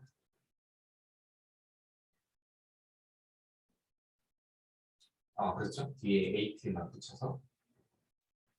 왜 이런 말씀을 드리냐 하면 오늘 이 습관이나 헤빗에 대한 얘기를 할 건데 이럴 때 이제 참고하는 텍스트가 그 4페이지에 있는 것처럼 그 제목이 있죠. 아감벤의 신체의 사용이라는 책에서 기본 내용 좀 가져갔어요. 그래서 아감벤은 이탈리아의 철학자로 지금 살아있기도 하고 그래서 다양한 글을 발표하고 있습니다. 우리나라에 생각보다 많은 책들이 좀 번역되어 있는 편이에요. 제일 유명한 게 아마 호모사케르 이런 거 좀 들어보신 분도 있으실 텐데 그 책이 보통 제일 많이 유명한 편이죠. 요 신체의 사용이라는 책이 있는데 아쉽게도 이제 이 책은 아직 번역은 안 돼 있어요 한글로. 그래서 내용이 좀 좋고 같이 보고 싶은 면이 있는데 한글로 아직 안 되기 좀 아쉬운 정도가 됩니다. 이제 이 책에서 한 챕터 중에 하나가 이 습관의 문제를 다루고 있는 내용이에요. 근데 이제 아마 요 사용에 대한 얘기도 같이 한번 해야 될 것 같아요. 신체의 사용에서처럼 이제 사용인데 사용은 영어로 이제 use가 되죠. 사용한다 이렇게 얘기할 때. 그런데 이제 아감벤이 요 use라는 말을 쓰는 걸 아주 독특한 방식으로 써요. 우리가 보통 사용한다 하면 일단은 이렇게 되지 않을까 싶네요. 내가 펜을 사용한다. 그러면 I use 사용한다. 펜 이렇게 되겠죠. 근데 이런 쪽에서의 구도는 간단히 써볼까요? I use 펜 이렇게 하면 나라고 하는 이 주어가 목적어가 되겠죠? 영어로서는 목적어가 되는 거를 사용한다. 지금 이렇게 구도가 돼요. 보통 당연한 영어 이렇게 쓰는 거죠. 그런데 이제 아감벤이 밝히고자 하는 이 유즈는 고대 그리스 때부터 유즈는 이런 용법이 아니라는 거예요. 즉 주어가 어떤 목적어를 사용한다는 구도가 아니라 차라리 이 I와 펜이라고 하는 대상 사이에 관계를 나타내는 단어가 유즈였다는 거예요. 그러니까 이런 뜻이에요. 나라는 주체가 확고하게 먼저 있고 펜이 여기 있어서 펜을 쓰네, 사용하네가 아니라 차라리 이 유즈의 의미는 나와 펜이 관계 맺고 있음 자체를 뜻하는 게 유즈라는 단어라는 거예요. 이건 단순히 그냥 잡아서 쓴다 이런 수준이 아니라 어떻게 서로가 적절한 관계를 맺고 있는가 이 문제가 유즈에 들어있다는 거예요. 그래서 조금 더 이제 발전시키자면 유즈라는 이 말의 고대 그리스 용법은 주체와 객체 주어와 목적어를 구분하지 않았다는 거예요. 물론 뭐 혼동스럽게 섞었다는 뜻은 아니지만 이분법적으로 나누어서 주어가 뭘 쓰네 이런 뜻이 아니라는 거예요. 그러니까 우리가 통상 생각하는 주어 목적어의 구도가 아니라는 거죠. 주체가 대상으로서의 뭘 쓴다 이런 게 아닌 뜻입니다. 그래서 뭐 라틴어에서도 사실은 비슷한 면이 있어요. 라틴어에서도 유즈라는 단어는 이렇게 목적어를 취하지 않아요. 뭐 다른 기억을 쓰긴 하는데 어쨌든 목적어가 우리가 쓰는 통상의 목적어가 아니라 다른 방식이 있는 거고 굳이 그 라틴어 용법을 한국말로 한국어로 바꾸자면 펜으로 사용한다? 펜이라는 그 대상을 사용하는 게 아니라 펜으로서 사용한다 좀 적절할 수 있을 것 같아요. 어쨌든 통상적인 구조가 아닌 겁니다. 그러니까 사실은 지금의 책 제목의 신체의 사용도 나라는 어떤 주체나 정신이 신체라는 대상을 사용한다는 게 아니라 신체의 사용은 나와 신체 사이에 적절한 관계를 맺는다? 이게 이제 거의 유지의 의미가 돼요. 그렇죠? 그죠? 그렇게 조금 뜻이 다릅니다. 조금 낯설실 수도 있는데 사실은 우리가 이 얘기는 예전에 중동태 했을 때 했던 얘기들이에요. 중동태가 그랬잖아요. 주어와 목적어 같은 이런 능동 혹은 수동의 구조 자체가 아니라 자기와의 관계, 자기 자신을 의미하는 중동태라는 구조가 있다. 그렇죠? 사실은 거기와 같이 연결되어 있는 얘기입니다. 요 그렇게 해서 이제 사용과 습관이라는 중요한 개념어가 나오는데 우리가 오늘 볼 맥락에서만큼은 이 사용과 습관이라는 게 서로 다른 것까지는 아니에요. 물론 아감배는 사용이라는 말을 책 전체에 걸친 보다 포괄적인 개념으로 쓰고 습관이라는 말은 뭐 제가 다룰 요 챕터나 하위 챕터에서만 사용하긴 하는데 근본적인 의미에서는 둘은 이제 동일한 이게 주어와 대상 사이의 구분을 따로 두지 않고 적절한 관계 자체를 맺고 있는 것이나 습관. 아까 길들인다는 게 있었죠. 어떤 것과의 길들이는 이 관계. 그러니까 이 길들인다 할 때도 나는 따로 있고 어떤 도구나 대상을 나에게 맞게 그냥 길들인다는 의미가 아닌 거예요. 내가 이쪽을 나로 하여금 길들이게 하면서 나도 길들여지는 거죠. 그게 쌍방적인 관계고 주어와 객체, 뭐 대상들을 이분법도 나누지 않는 게 지금 습관, 헤빗과 사용 개념 같이 포함되어 있는 말이 됩니다. 그렇죠? 그래서 아마 우리 맥락에서로서는 아마 같이 넣어 읽으셔도 지금 무방할 것 같아요. 그렇죠? 그러니까 아마 그런 게 그런 게 습관이지 않나? 지금 이렇게 부르는 거예요. 그렇죠? 뭐 사람 사이의 관계를 한번 생각을 해보죠. 아까 그런 말씀을 드렸잖아요. 나와 마음이 잘 맞는 사람 사이에 공동의 관계를 이루고 있다가 강력하다는 뜻은 나와 마음이 맞는 사람 사이 서로 습관을 만든다는 의미가 돼요. 서로 습을 형성해 나간다. 그런 의미가 되고 서로 사용한다는 뜻이에요. 역시 관계를 말씀드렸죠. 그래서 나간배는 이 책의 다른 부분에서 사랑을 얘기하는데 사랑이라는 것의 의미는 내 신체와 상대의 신체를 함께 사용한다는 거예요. 뭐 느낌이 좀 오시죠? 그렇죠? 그렇게 표현을 씁니다. 자, 어쨌든 여기까지가 습관 사용에 대한 아감벤 혹은 서구 철학 전통에서 좀 새로운 의미가 돼요. 그렇죠? 이제 이 문제를 좀 들어가 보도록 하죠. 자, 그래서 이렇게 고대 그리스부터 유전하는 의미가 이런 의미로 쓰였었는데 어, 고대 그리스에서 제일 문제적이고 예외적인 철학자가 등장을 합니다. 그게 바로 아리스토텔레스예요. 아리스토텔레스는 요 사용 혹은 습관으로 되어 있는 거 주어와 대상을 이분법적으로 나누지 않고 관계를 보여줬던 이 표현들을 양분화시키기 시작합니다. 어떻게 양분화하냐 하면 뭐 용어로는 에네르게이아가 있는데 우리는 일단 뭐 현실태, 잠재성 이렇게 해보죠. 현행성이라 하죠. 현행성 이게 좋을 것 같네요. 현행성. 물론 철학 용어라서 말은 어려운데 의도하려는 건 그런 거예요. 액티브 혹은 액티베이트 뭐 이렇게 작동시키고 가동시키고 활성화한다. 이런 거가 이제 액션, 액티브, 액티베이트, 활동성, 현행성 다 여기 갖고 있게 돼요. 이쪽과 아까 양분한다 그랬죠? 그리고 또 반대편에 있는 거는 잠재성. 보통 영어는 포텐셜이라고 합니다. 포텐셜 말 자체는 많이 쓰죠. 그렇죠? 그 강의 안에는 그리스어의 용어도 적어놨는데 에네르게이아가 이쪽이고 듀나미스가 이쪽이에요. 에네르게이아는 뭐 그래서 뭐 운동으로 보통 많이 번역합니다. 그렇죠? 뭐 어쨌든 이렇게 두 개로 이분화시키게 돼요. 그래서 여기에 대한 이해가 좀 필요합니다. 그러니까 잠재적으로 있는 상태와 액티베이트 되어 있거나 활동하고 있거나 실현되고 있는 상태. 요거에 대한 구분이 좀 필요해요.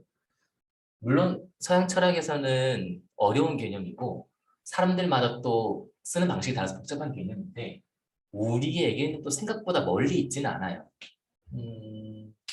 또 아까 학원 말씀드렸는데 학원에 있으면 이 얘기를 정확하게 들을 수 있어요.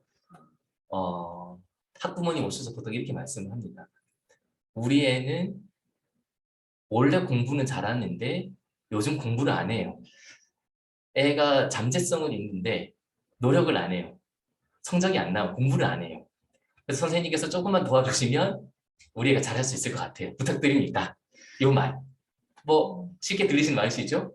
요게 아리스토텔레스가 말하는 포텐셜과 이 에네르기와 현행성을 정확하게 표현하고 있는 말이에요. 이런 뜻인 거예요. 우리 아이는 공부와 잘할 잠재성은 있어요. 포텐셜은 있다는 거예요. 그렇죠? 하지만 공부를 안 해요. 이 말은 공부할 포텐셜이 액티베이트, 현행적으로 아직 드러나지 않은 거예요. 그렇죠? 그러니까 무슨 뜻이냐면 이 잠재성에 말하는 거는 아직 현행화되지 않았다는 의미를 내포하게 돼요. 그렇죠? 포텐셜이니까 잠재적으로 있는 상태가 이렇게 드러나지 않은 거예요. 그리고 이제 현행성이고 공부를 드러났다는 거는 이제 잠재적으로 있는 상태가 실제로 표현되고 실현되는 그 단계인 거죠. 어머니 말씀을 치면 이제 공부를 하는 거예요, 실제로. 그렇죠? 요 관계가 돼요. 그런데 이렇게 이분화시키는 게 이제 아리스토텔레스 얘기예요. 그래서 아리스토텔레스는 어떻게 그리냐 하면 요 잠재적인 상태로부터 현행적인 상태로 이행하는 것을 삶이라고 그래요. 혹은 운동이기도 하고 존재의 목적이나 방향이기도 합니다. 이 상태에서 여기를 이끌어져 나가요. 그래서 대표적으로 많이 드는 비유는 보통 도토리 나무를 많이 들어요. 도토리라는 씨앗은 도토리 나무가 되기 위한 잠재성을 갖고 있는 상태예요. 근데 이 싹이 자라나서 나무가 해서 피었다 현행적으로 쭉 다 실현했다 이런 뜻이 돼요. 그렇죠? 이렇게 돼요. 그래서 아리스토텔레스는 이 두 개를 이제 이분법으로 나누셔야 합니다. 그런데 이분법으로 나눴을 때는 그만큼 또 문제도 생겨요. 여기는 잠재성, 여기는 현행성. 두 개의 별도의 다른 상태가 돼요. 게다가 여기는 현행성이 없다는 뜻이고 그러면 당연히 현행적으로 다 실현됐다는 뜻은 잠재성이나 포텐셜이 없다는 뜻이겠죠, 당연히. 그래서 다 실현이 됐으니까. 그럼 여기는 또 포텐셜이 없게 돼요. 그럼 이제 여기서부터 생기는 곤란은 잠재성이고 현행성이 없는데 애가 공부할 잠재성은 있는데 공부를 안 한다는 상태인데 어떻게 현행성으로 넘어가느냐 이 문제가 돼요. 아니 여기에 차라리 현행적인 부분이 조금이라도 있다고 치면 그래도 실현이 될 수 있잖아요. 근데 여기는 현행적인 게 하나도 없는데 전혀 다른 상태가 되어야 하는 거잖아요. 공부를 못하는 상태에서 잘하는 상태로. 그게 변하기 얼마나 힘든지는 잘 아실 테죠. 그렇게 되는 거고요. 그러니까 이 상태에서 또 다른 상태로 이전, 전환, 이행하려면 이 자체로는 불가능한 게요. 여기 나눠온 것도 요소가 없잖아요. 그러니까 외부의 도움이 필요해요. 그래서 어머니 말씀이 정확한 거예요. 선생님이 조금만 더 주시면 내가 공부를 잘할 수 있다. 여기는 밖에서 들어오는 이행을 시켜줄 외부가 필요합니다. 물론 외부라고 해서 그냥 뭐 아리스토텔레스도 그냥 대철학자가 단순하게 외부 이런 게 아니라 외부라고 하지만 안에 있을 수도 있어요. 즉 목적 같은. 도토리가 상수리 나무가 되고자 하는 목적을 애초부터 지니고 있지만 그거는 포텐셜 자체는 아니에요. 포텐셜이 아닌 무언가가 포텐셜을 이끌어서 현행적으로 보내버리는 거예요.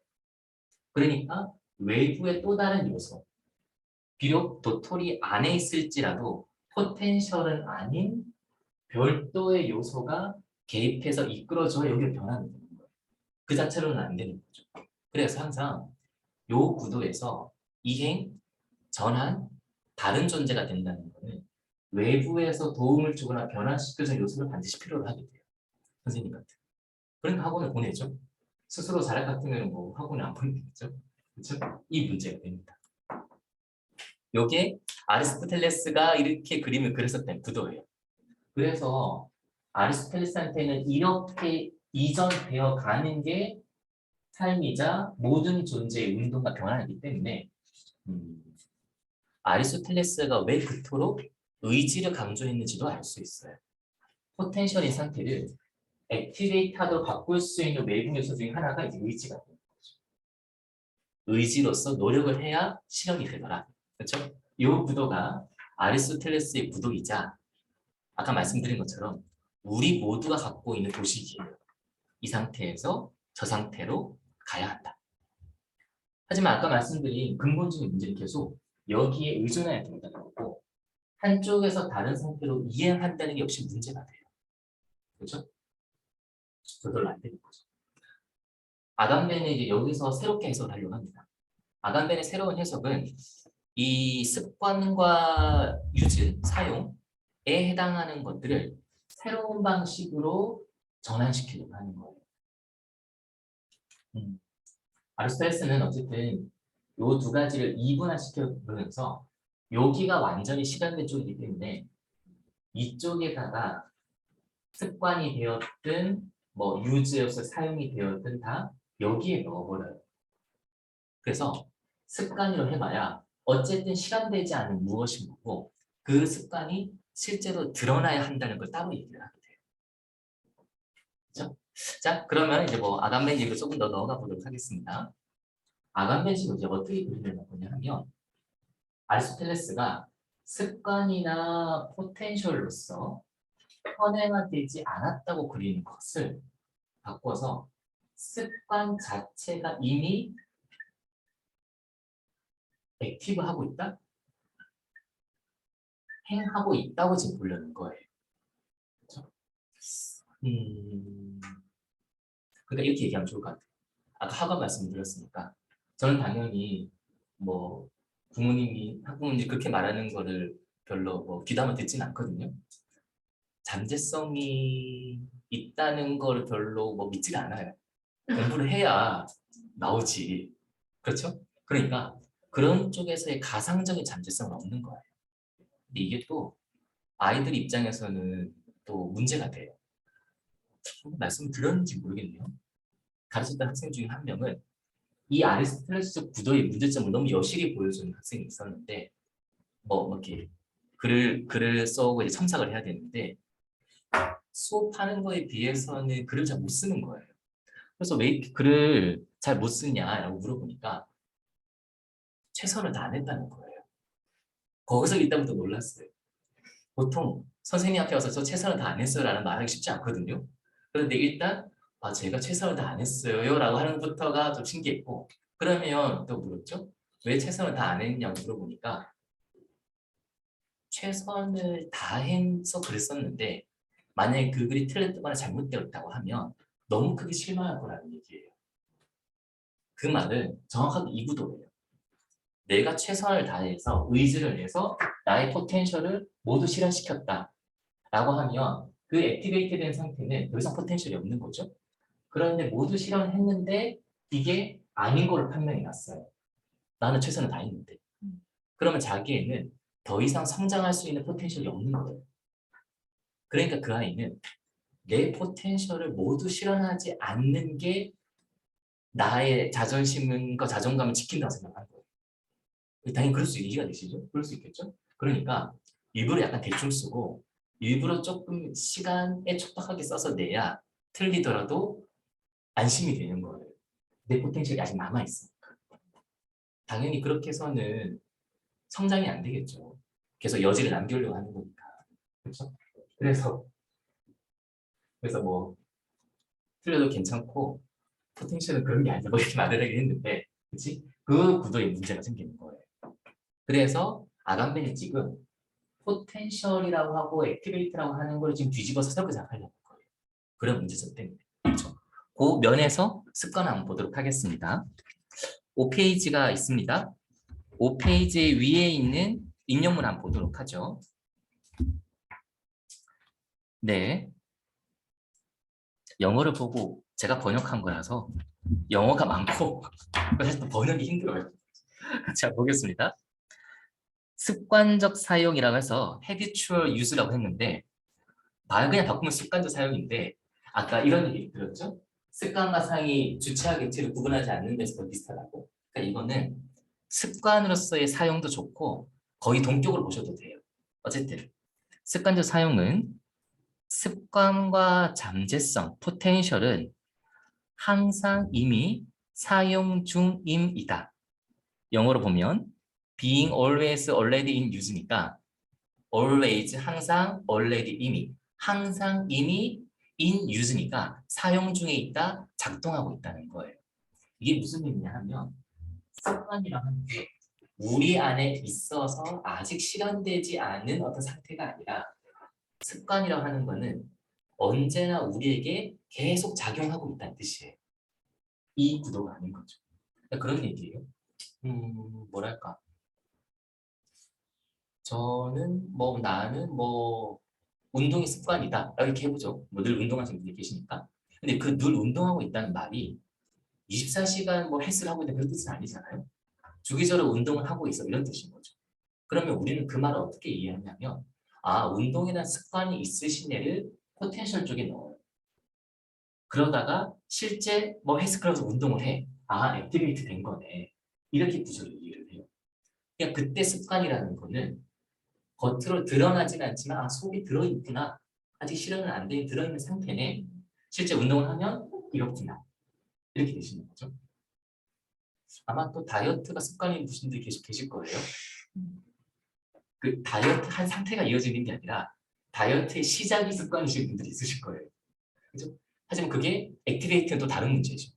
실제로 식사량을 줄이고 운동하는 또 다른 얘기잖아요.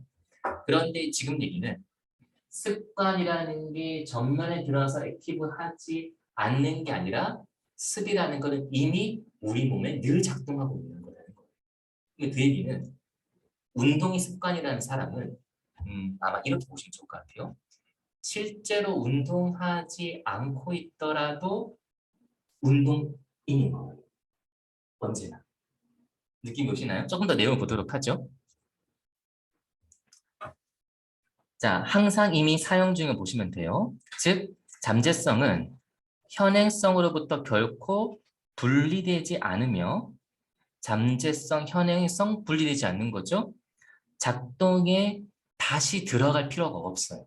즉, 포텐셜을 다시 스위치를 온 시켜서 켜야 할 필요가 없는 거예요. 늘 켜져 있다는 게 습관의 의미라는 거예요. 그렇죠? 그래서 이 두 개의 이분법을 깨는 게 습관이라는 거예요. 늘 있는데 늘 있으면서 늘 작동하고 있는 거예요.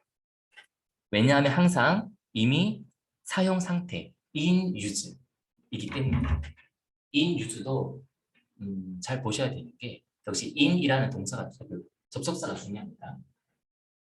무슨 뜻이냐 하면 아까 사용이라는 말이 주어와 목적어 사이의 관계라고 말씀드렸죠.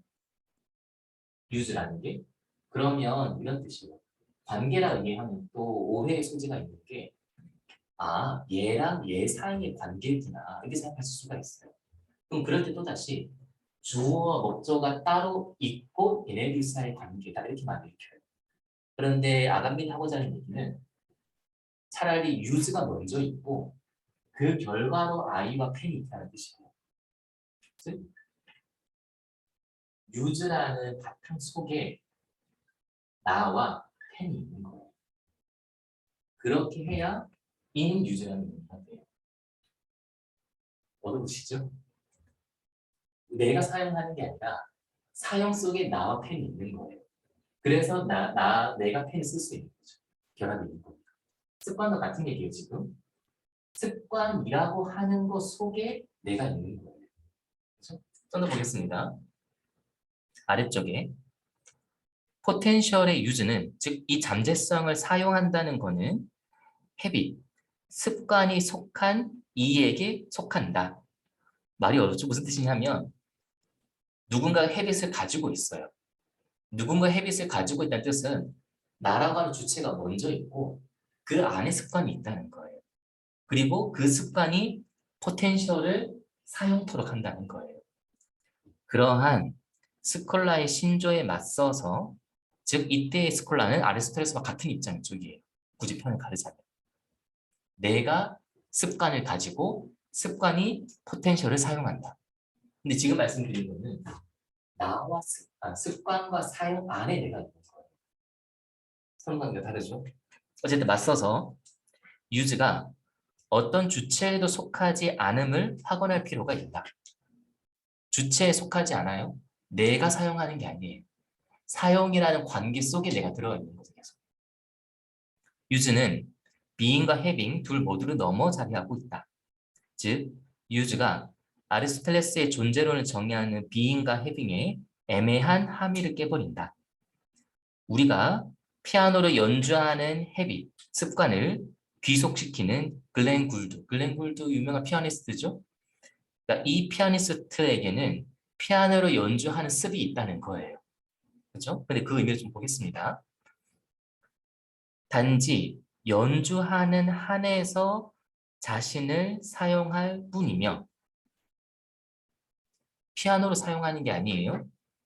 연주한다는 그 관계 속에서 자신이 사용되고 드러난다는 거예요. 뿐이며 어떻게 피아노를 연주할지를 헤비추얼리 습으로서 알 뿐이다. 그러니까 무언가를 어쨌든 글렌 굴드는 뭐 위대한 피아니스트 반열에 들어가니까 마스터했다는 뜻은 그거를 지식으로 알고 있다 이런 정도 수준이 아닌 거예요. 습으로서 이루어지고 있다는 거고. 근데 또 그 얘기가 글렌 굴드라는 사람이 먼저 있고 그 사람에게 습관이라는 게 있나 보다가 아니라 피아노를 연주하는 습관이라는 거 하는 것 자체가 이미 글렌 굴드예요. 그는 작동할 수 있게 하거나 아닐 수 있는 연주할 잠재성의 마스터가 아니다. 이런 얘기입니다. 글렌 굴드라는 피아니스트가 있어요. 이 사람은 당연히 연주를 잘하겠죠. 그러면 연주를 할 수도 있고 안 할 수도 있고 포텐셜을 발현할 수도 있고 안 할 수도 있는 스위치의 온오프를 켤 수 있는 사람의 피아니스트가 아니라는 거예요. 무슨 뜻이냐 하면 언제나 연주 속에 있다는 사람이라는 뜻이에요. 습관으로서. 명칭의 소유자도 아니다. 그런 것을 가능한 이름표를 갖고 있는 게 글렌 굴드가 아니에요. 좀 더 내용을 보죠. 다만 피아노의 사용을 지니고 있음. 말이 어렵죠? 즉 계속 피아노를 사용하고 있음. 피아노가 습관화되어 있음으로써 자신을 구성하는 것이다. 느낌이 오시나요? 그죠? 습관이라는 게 우리의 의미로서는 계속 내가 습관이 있지 내가 습관이라는 걸 하나 만들어야지 하는 걸 계속 나의 속해져 있는 구성물처럼 생각하게 돼요. 그렇죠? 나의 뭐 일부라든지. 근데 지금 그리려고 하는 방식은 나 자체가 습관이라는 거예요. 글렌 굴드라는 피아니스트는 피아노를 계속 연주하는 그 헤빗과 습관 혹은 피아노와 관계 맺고 있는 그 관계 양상 자체가 글렌 굴드라는 존재 자체를 만들고 있는 거예요. 굳이 얘기하면 습관이 먼저 있는 거죠. 나 이전에. 현행성에서 그가 연주를 하든 하지 않든 이와 독립적으로 말이다. 실제로 연주를 하고 안 하고는 상관없어요. 이 사람은 피아니스트이기 때문에 실제로 피아노를 두드릴 때만 피아노를 연주하고 있는 게 아니라 삶 자체가 이미 피아니스트인 거예요. 그리고 언제나 피아니스트로 살아가고 있는 거예요. 그게 이따금씩 피아노를 실제로 누르고 있는 순간이 드러날 뿐인 거지. 근데 이제 사람들은 이 아리스토텔레스 구조를 보고 있는 거니까 피아노를 누르고 있을 때 액티베이트가 되고 있고 피아노를 누르고 있지 않으면 피아노를 누를 수도 있고 건반을 치지 않을 수도 있는 포텐셜의 상태로 생각을 해요. 그럼 이원적으로 생각을 하는 거죠. 그러면 피아니스트라는 사람은 포텐셜을 잘 실현하는 사람이네 이분부터 생각한다는 거예요. 아감된 얘기는 그 사람은 이미 포텐셜 액티베이트가 구분되지 않는 습관 자체로서의 그냥 피아니스트라는 점이에요. 그렇죠? 그래서 글렌 골드가 유명한 말 중에 그게 있다고 그랬나? 언제나 연습한다고? 근데 그게 언제나 연습한다는 게 이거를 잘하기 위한 연습이 아니라는 아감펜의 설명이에요. 그냥 피아니스트로 살고 있는 거예요. 누르든 안 누르든 심지어 뭐 그럴 수 있겠죠? 극단적으로 10년 동안 한 번도 피아노를 치지 않아도 영원한 피아니스트인 거예요. 그 자체가. 그런 자기니까.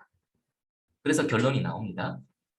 헤비스로서의 유즈는 삶의 형식이지 주체의 알미나 능력이 아니다. 습관으로서 뭔가 사용한다는 거는 내가 뭔가를 안다든지 내가 뭔가를 일으킨다는 게 아니라 그냥 삶 자체의 형식이라는 점이에요. 이게 습이라는 말의 뜻으로 지금 아간벨이 쓰려는 겁니다. 의미를 조금 더 밀고 나볼까요? 아까 헤빗을 이렇게 말씀을 드렸어요. 거주하다, 서식지, 길들이다, 습관이다. 이게 헤빗과 연결되어 있어서 당연히 그걸 염두에 두고 그리고 있는 건데 이런 뜻이에요. 이게 거주하는 뜻이 있는 거죠. 그러면 다르게 바꾸면 습 안에 있다는 뜻이에요. 내가 어디 가서 살아간다는 뜻은 거주한다는 뜻은 습으로 이루어진 그 공간 속에 살아간다는 뜻이에요. 아까 앞 시간에 삶의 가능성과 조건이 있어야 비로소 삶의 의욕이 생긴다 말씀을 드렸죠. 그 얘기가 바로 이 얘기예요. 내가 살아간다는 뜻은 아무것도 없는 어떤 벌판 속에서 살아가는 것도 아니고 삶의 잠재성을 그냥 실현하는 것도 아니 내 주변에 내가 살아갈 수 있는 내 삶의 헤빗들을 쭉 구축해 놓고 있다는 뜻이에요. 그럼 우리가 거주한다? 그 습 속에 거주한다는 뜻이에요. 서식지라는 말도 말씀드렸죠? 헤비타트? 같은 의미입니다. 어디서 살아간다는 거는 그냥 빈 공간에 살아간다는 게 아니라 습관, 다른 사람과의 관계를 통해서 내가 삶을 살아갈 수 있는 영역들을 이렇게 구축해 나가는 과정들이에요. 그게 모두가 습인 거죠. 그게 나를 이루는 거. 그렇죠? 그럼 피아니스트인 글렌 골드 얘기를 치자면 피아노를 친다는 것 자체가 그 사람의 서식지인 거예요. 거기 안에 거주하고 머무르고 있는 거죠. 그렇죠? 뭐 같은 얘기죠. 피아노 얘기를 들어서 자칫 이 유주나 습관을 외부 대상과의 관계로 생각하시는 건 좀 아쉬운 것 같아요. 팔다리. 팔다리는 우리에게 자연스러운가요? 그러지는 않으실 거예요. 팔과 다리를 이렇게 쓰는 문화를 익혀가고 있는 거예요. 최근에 가까이서 어린 아기의 이야기를 전해드릴 게 있었는데 이게 돌이 이제 조금 덜 된 상태인데 이제 막 이제 일어서려고 한다는 거예요. 이제 막 일어서려고 하니까 계속 이제 엎드려고 누워지다가 일어서려고 하니까 이제 사실 다리에 힘도 필요하고 다리의 근육을 이렇게 딛고 일어서는 것도 필요하고 손으로 뭐 벽이나 뭔가를 잡고 이렇게 하는 것도 필요하죠.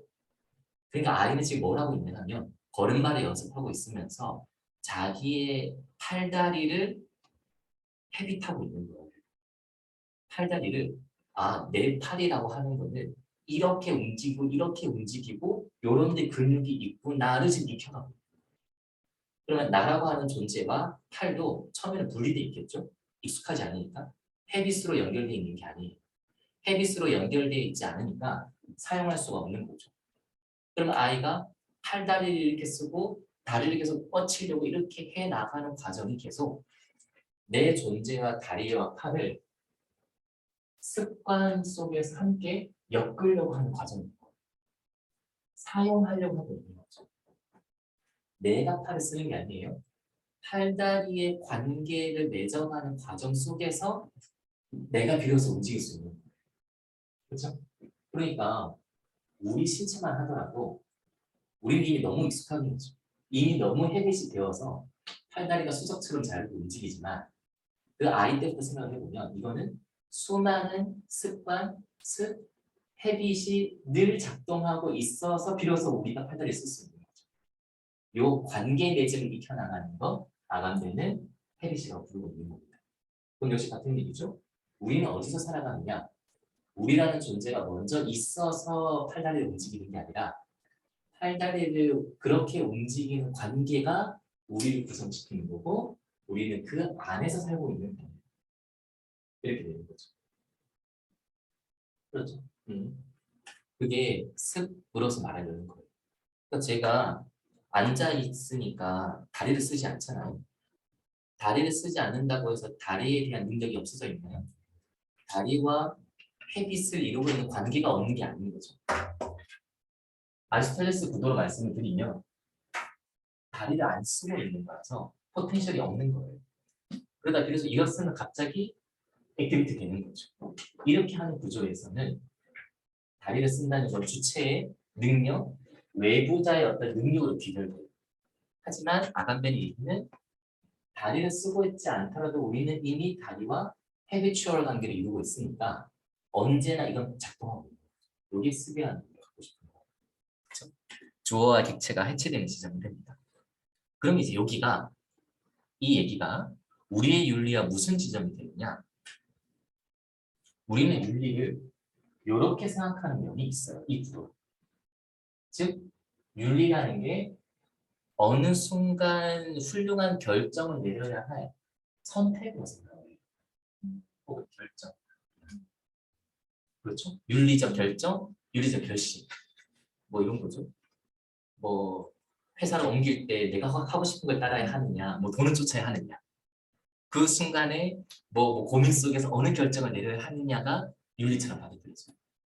특히 영리 철학 쪽의 구도는 이게 좀 더 커요. 왜 아마 그런 거 들어보셨을 거예요. 전차가 지나가는데 철로 안에 사람이 뭐 놓여 있을 때 이 사람을 살려야 하냐 말아야 하냐. 전차 옆에는 또 다른 지나가는 사람이 있는데 이 사람을 밀어서 차를 세우고 이 사람을 뭐 구해야 하냐 말아야 하느냐.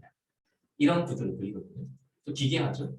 왜냐하면 딜레마 상황까지 사람을 몰아붙여서 그 상황 속에서 어떠한 윤리적 선택과 결정을 하는지로 그 사람의 가치관을 판단하는 거죠. 또 물론 그것도 그 나름대로 의미는 있습니다. 하지만 그건 어쨌든 특정한 선택과 특정한 결정만이 윤리라고 보는 관점을 대표하고 있어요. 윤리성이 없는 상태로 살다가 그 순간 이 고민이 되는 거죠. 그렇죠? 그런데 실제로도 잘 아시겠지만 회사를 할 때 하고 싶은 걸 따라야 할지 돈을 따라야 할지는 사실은 그 사람의 선택이 아니에요. 어떻게 살아왔는지 결정을 하겠죠. 그렇죠? 너무 당연한 얘기잖아요. 그러면 그 전에 어떤 식으로 살아왔는지가 우리에게 치면 습이에요. 그게 이미 작동하고 있어서 그 사람 본인으로서는 이제 선택을 해야 되라고 생각할지 모르지만 사실은 이 습관이 항상 액티브하면서 작동하고 있으니까 그것까지 왔다는 거죠. 그렇죠? 그래서 보통 비판하는 사람들이 이거를 헐리우드 영화에 많이 비판을 해요. 헐리우드 영화, 특히 재난 영화 보시면 아시겠지만 재난 영화를 보시면 늘 초반에는 가족이 이혼을 해요. 이혼을 하지만 아예 멀어지진 않고 재결합이 될까 말까 한 상태에 있어요. 이러다가 재난이 터지니까 온갖 쫓기고 막 쫓기고 하는 상황 속에서 이제 궁지에 몰리게 돼요. 그러면 나를 살리느냐, 가족을 살리느냐, 이 일생일대의 기로에 서게 돼요. 그래서 뭐 좋은 결말로서 가족을 살리는 선택을 해서 아름답게 눈물을 흘렸는데 우연히 나도 살아나게 되었다. 뭐 이런 구도가 헐리우드 구도잖아요. 그래서 가족애를 보여주는 건데 비판하는 사람들은 애초부터 가족과 나를 선택하는 상황에 몰린 것 자체가 이미 문제라는 거예요. 보시면 아시겠지만 그런 영화 항상 초반부에 가족과 애정이 없고 뭐 바람을 피든 돈 문제가 생기는 집 문제가 생기거든요. 그럼 그런 헐리우드 영화는 애초부터 윤리적으로 살았으면 그 문제까지 가지도 않아요. 그런데 마치 그 순간의 선택만이 마치 윤리인 것처럼 뒤에 언제나 작동하고 있는 스벨 문제를 도외시하고 이것만 윤리인 것처럼 윤리라는 거예요. 그럼 우리도 윤리적 존재가 된다거나 이 선택을 한다는 것은 여기나 여기상의 문제가 아니라 여기의 문제. 우리 존재 자체가 어떻게 구성되어 있는가. 여기가 이미 윤리의 지점입니다. 그렇죠? 그래서 윤리는 특정한 순간의 선택이나 결정이 아니라 삶 전체와 같은 거다. 습관으로서 그걸 말하고 있는 점이에요.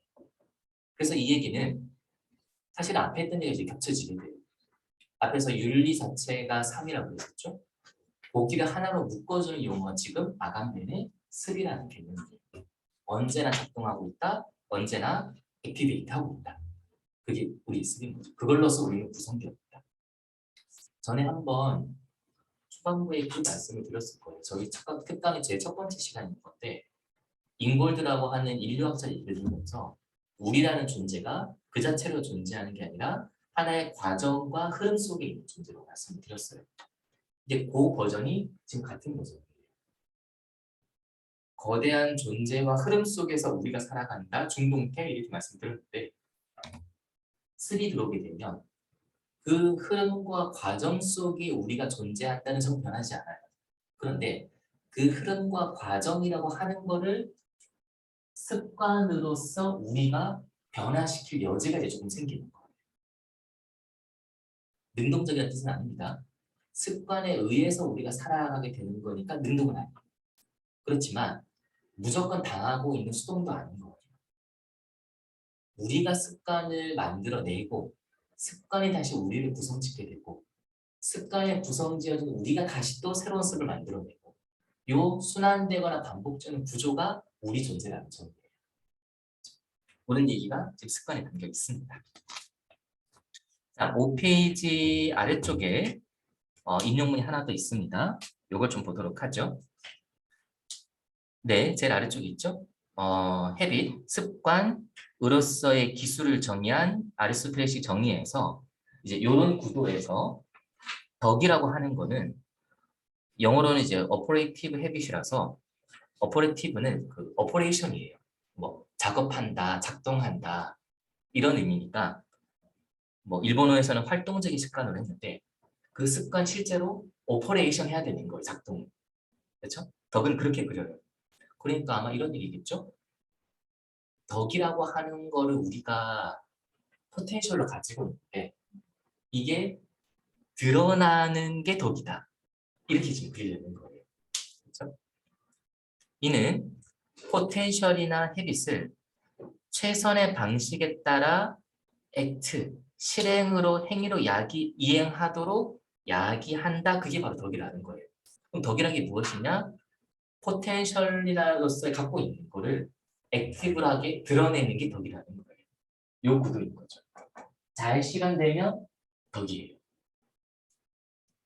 서구 윤리학을 덕 이론으로 형성하고 동시에 또 전도까지 시킨 스콜라주의자들에 따르면 인간의 포텐셜은 자연의 포텐셜과 달리 구조상 비결정적이다. 뒤에 나오면 설명이 나옵니다. 이 대상, 저 대상을 선만큼이나 악을 무차별적으로 원할 수 있다. 그러니까 이 구도에서 우리의 본성이라 할까요? 포텐셜은 선한 쪽으로 흘러갈 수도 있고 악한 쪽으로 흘러갈 수도 있어요. 그러니까 이거를 악한 쪽으로 흐르게 하거나 실현시키지 않고 선한 쪽으로 실현시키는 그 덕과 의지가 이 유덕함의 표시가 되겠죠. 그렇죠? 그가 비결정적인 겁니다. 딱 그 공부를 해보시면 돼요. 공부를 할 수도 있고 안 할 수도 있는 포텐셜이 있는데 하면은 덕스러운 거죠. 그렇죠? 이 때문에 포텐셜 안에서 선한 행동을 본질적으로 미리 정해진 헤빗이 산출될 필요가 있다. 그러니까 헤빗을 습관을 잘 닦아서 덕스럽게 만들어야 하는 거죠.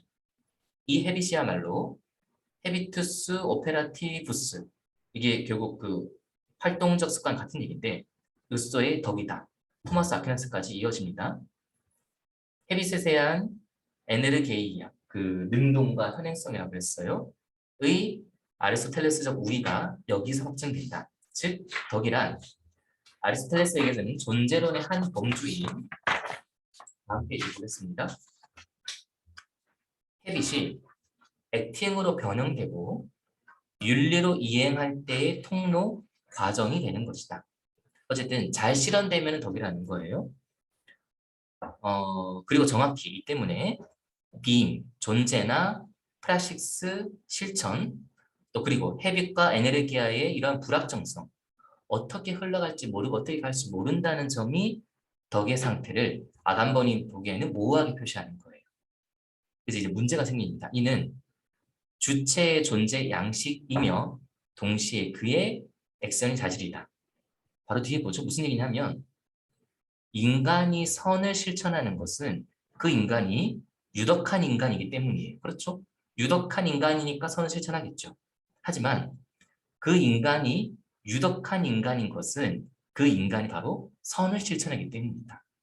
그러니까 이게 뭔지 저거 뭔지 알 수가 없다는 거예요. 유덕한 본성이나 습관이 있어서 선을 실천하는 건지 아니면 선을 실천을 하니까 유덕한 사람이라는 건지. 그렇죠? 순환법인 거죠. 아감반이 보기에는 아리스토텔레스는 여기를 이렇게 두 개로 나눴기 때문에 제대로 설명이 안 됐고 이렇게 설명하든 이렇게 설명하든 계속 왔다 갔다 할 수밖에 없다는 점이에요. 그럼 이걸 깨는 방식은 현행성과 장기성 자체를 구분하지 않는 거예요. 그 얘기가 잠재성에 해당되는 습관이 애초부터 액티브하더라. 지금 이렇게 풀어요. 밑을 보겠습니다.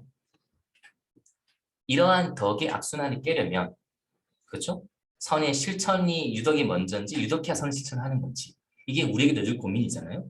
어떻게 윤리적 존재가 되는지를 뭐 알아야 먼저 하는지 행해야 유덕하게 되는 건지 깨려면 덕스러움을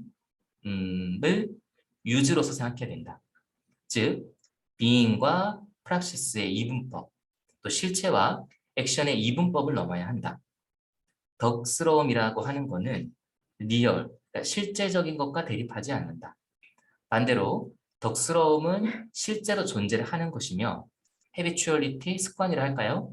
습관의 양식에서 이미 언제나 사용되고 있다. 언제나 발휘되고 있는 거예요. 그러나 이는 그렇다고 비물질적으로 그냥 없는 건 아니에요. being at work를 무효하고 이건 이제 다른 챕터와 연결되는 내용이라서 작동을 시키고 있는 거예요. 새롭게 작동시키고 있는 것을 무효하고 비활성화하는 것을 그치지 않은 한 덕스러움, 보통의 덕스러움을 하는 것은 계속해서 에너지계열, 포텐셜과 물질에서 되돌려 놓는다.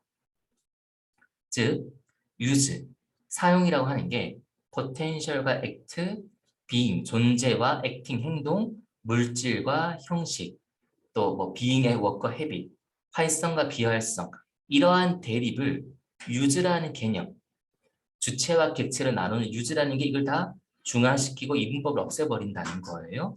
그렇게 해서 use는 항상 덕스러운 것이며 이를 오퍼레이티브, 작동시키기 위해서 다른 무엇도 덧붙일 필요가 없다. 외부의 누군가가 개입해서 새롭게 덕을 일으켜줘야 하는 게 아니에요. 덕은 덕에서 헤빗에서 갑작스럽게 전개되지 않는다. 이는 헤빗의 유지에서 항상 존재하고 있다. 이는 삶으로서의 형식으로서의 헤빗이다. 이렇게 얘기를 합니다. 그래서 결론적으로 이제 이렇게 하게 돼요. 잠재성으로 있는 게 실현된다는 게 우리가 보통 그리는 윤리의 모델이에요. 그래서 우리한테 어떤 실현되지 않은 것들이 있는데 이것을 발현시켜야 한다, 발휘해야 된다. 이게 윤리의 모델이에요. 습관으로서 아담백이 나오고자 하는 것은 발현되지 않은 채로 있는 게 아니라 언제나 발휘되고 있다는 거예요. 이걸 아까 제가 말씀드린 얘기가 연결시켜 보면 이렇게 되겠죠. 살아가는 것 자체가 윤리라고 말씀드렸어요. 그럼 우리는 살아가고 있다는 의미에서 이미 윤리성을 언제나 액티베이트하고 있다는 거예요. 즉 윤리라고 하는 것을 일종 하나의 습으로서 늘 활성화시키고 있는 거예요. 없는 상태였다가 윤리적으로 되어야 하는 게 아니에요. 포텐셜로 현행되어 있지 않은 걸 갑자기 실현시키거나 어느 순간 선택해야 되는 게 아니에요.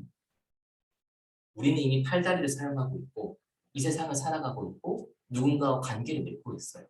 그 자체로 이미 우리의 세계를 일정 부분이나마 습관, 습으로서 내일 구축하고 있는 거예요. 계속해서. 그 안에 우리가 살고 있는 거죠. 그럼 우리가 나아가는 윤리의 방법은 없던 윤리성을 새롭게 발휘하는 게 아니라 내가 이미 작동하고 있는 습관을 넓히거나 확장시킨다는 뜻이 돼요. 그게 앞 시간에 말씀드렸던 삶을 확고하게 만든다, 강하게 만든다, 여기 와서 연결이 돼요. 그렇죠? 아마 시간 때문에 뒷부분을 더 하기는 힘들 것 같네요. 뒷부분에서는 세 번째 읽는 거는 짧게 얘기하면 이런 쪽 내용이에요. 고정관념으로 그린 건 이런 거예요. 수동에서 벗어난 능동이라든지 예속에서 벗어나서 자유로 간다든지 이것도 이분적인 구도로 그려지고 있어요. 제가 보기에는. 즉 수동적인 상태였다가 그렇지 않은 능동적인 상태로 바뀌어야 한다. 이 구도로 해서 이 모델을 하는 거예요. 그렇죠? 그래서 뒤쪽에 마지막 7페이지에 있는 인용문들은 여기서 벗어나려 하는 거예요. 여기에서도 아간베는 스피노자 예를 드는데 스피노자의 윤리가 이렇게 이분법으로 나누었던 걸 다 폐기시켜 버린다는 내용들이 나옵니다. 그렇죠? 그래서 특히 윤리라고 하는 건 이제 남에 대해서 어떻게 잘한다는 문제가 아니라 자기 자신과의 관계, 자기 자신의 습관과 협에서 어떻게 구축할 것인가, 어떻게 살아갈 것인가 이 문제만 남아있다는 걸로 이어집니다. 그렇죠? 그게 내용입니다. 네, 그래서 마무리를 좀 짓자면 처음에 말씀드렸던 것처럼 왜 성인되지 못하는가에서의 저의 다음 질문은 성인과 윤리라고 하는 생각 자체가 고정되어서 늘 반복되고 있다. 반복되고 있었기 때문에 새로운 것을 만들지 못하고 있는 사회인 거고 거기서 우리는 노력만 말하게 된다. 그럼 우리가 가야 할 길은 노력을 계속하는 게 아니라 새로운 사유를 통해서 다른 방식이 필요한 거죠. 다른 방식이 필요할 때 지금으로서 드는 생각은 요 한 두세 가지 정도가 아닐까 싶어요. 삶과 윤리 자체를 나누지 않는 것. 그리고 우리라는 존재가 이미 윤리적 존재라는 것. 우리가 세상을 살아가고 있는 존재인 한 이미 팔다리를 사용하고 있고 습관을 구축하고 있고 어느 정도 윤리적 존재라는 거예요. 별도의 윤리가 따로 필요하지 않은 거죠. 이러한 생각들이 오히려 우리들 깨달음과 윤리적 존재를 더 만들 수 있는 방법들이지 않나. 거기를 좀 얘기해보고 싶은 겁니다. 그래서 아마 이어지는 다음 주부터 되는 에티카의 내용에서도 이러한 시도들을 계속 한번 시험해 보려고 해요. 물론 시도와 이제 이렇게 해보자는 트라이니까 뭐 저도 결론이 있는 건 아닙니다. 이 방향으로 읽으면서 공부를 해보면서 좀 윤리성을 새롭게 보고 싶다. 여기 내용이 될 것 같아요. 그래서 이 아간벤의 신체 사용이라는 게 역시 되게 중요한 책인데 지금 생각으로는 이 책을 조금 발췌독이나 강의 같은 거 좀 해볼까 하는 생각이 있어요. 그래서 물론 이거 뭐 혼자 지금 생각을 한 거라서 뭐 상호 쪽과도 좀 얘기를 해봐야 되는데 지금 생각으로는 한 1월 달 정도면 시간 좀 될 것 같아서 그때 요거를 같이 보는 거를 고민 좀 하고 있어요.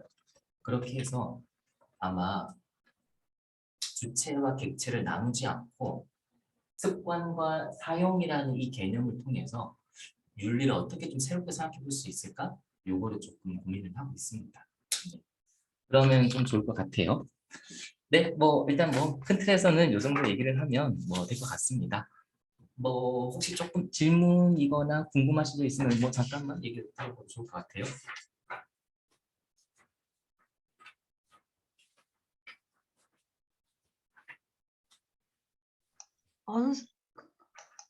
선생님, 이 강의 준비를 엄청 많이 하셨네요. 네? 시간이 아니, 그러면 이렇게 단순한 질문해도 되나? 우리는 이미 성인이고 성인으로 살고 있다. 네, 저는 거기서부터 출발해야 될 것 같아요. 네. 계속해서 물론 당연히 이상한 얘기잖아요. 그렇죠. 어떤 음. 의미에서는. 그런데 삶을 살아가고 있다는 점 때문에 거기서부터 출발하는 게 아마 새로운 시도가 되지 않을까? 일단 좀 요즘 그런 생각이에요. 그러니까 더 네. 성인이 되거나 덜 성인이 네. 되는 데 있어서 네. 그게 불가능한 존재가 거기를 이룬다는 이행과 역전 점프를 생각하기가 더 힘들 것 같아요. 그러니까 우리는 이미 성인이고 성인으로 살고 있는데 다만 우리를 그렇게 보지 못하고 있다. 나 자신을. 네. 나 자신을 보지 못하고 있다. 네. 여러분 다른 분 좀 질문해 주세요. 김영 선생님도 들어와 계시고 많은 분이 들어와 계신데 그냥 네. 모든 거 다 질문하셔도 되는데. 제가 질문하고 싶은 거는요. 네. 네, 선생님. 기본적으로 오늘 수업하고는 상관없이 서양에서 인간 본성을 보는 태도가 우리는 맹자나 순자, 뭐 성선설, 선악설 했었는데 기본적으로 인간의 본성을 윤리적으로 서양 전통에서는 보나요? 아, 기본적으로는 그렇지 않을 것 같아요. 아마 그것도 당연히 뭐 동양도 너무 학자마다 다르잖아요. 서양에서도 뭐 학자마다 다를 수 있는데 서양 쪽은 인간의 본성의 선악의 문제는 크게 다룬다는 느낌이 잘 없어요. 스피노자 좀 더 예외적일 수는 있고 그런데 또 서구 철학은 기독교의 영향이 늘 있기 때문에 기독교에서는 또 원죄 의식이 늘 있어서 몰라요. 그런 의미의 성선설 선악의 구도가 좀 다르지 않을까 싶긴 하네요. 근데 아리스토텔레스는 성선 아닌가요? 아리스토텔레스가 보는 거? 거기에 좀 더 가깝다고 할 수 있을 것 같아요. 네, 저 잠재성 얘기를 하니까. 네. 네, 그건 그런 거 같아요. 네. 네. 그래서 저도 뭐 답으로서의 얘기보다는 요렇게 방향을 바꿔보고 싶은 거니까 뭐 좀 더 공부를 해봐야겠죠? 그렇죠? 네, 그렇습니다. 네, 다른 질문 없어요? 네. 네, 선생님 그 주신 그 머틀러 이 232는 선생님이 번역하신 거 아니에요? 네, 네, 선생님, 너무 준비를 많이 해주셔서 고맙습니다. 네. 그래서 제가 하는 거라 중간중간 껄끄러운 부분도 있으실 거예요. 그런데 뭐 맥락상 한번 보시고, 네. 네, 그러면은 뭐 강의 자체는 여기서 마무리를 하도록 하고 또 저희는 다음 주에 에티카 강의로 또 뵙겠습니다. 네, 선생님 고맙습니다. 네, 감사합니다. 네, 여러분 고맙습니다. 반가웠습니다. 네, 감사합니다. 감사합니다. 네. 감사합니다. 잘 들었습니다. 잘 들었습니다.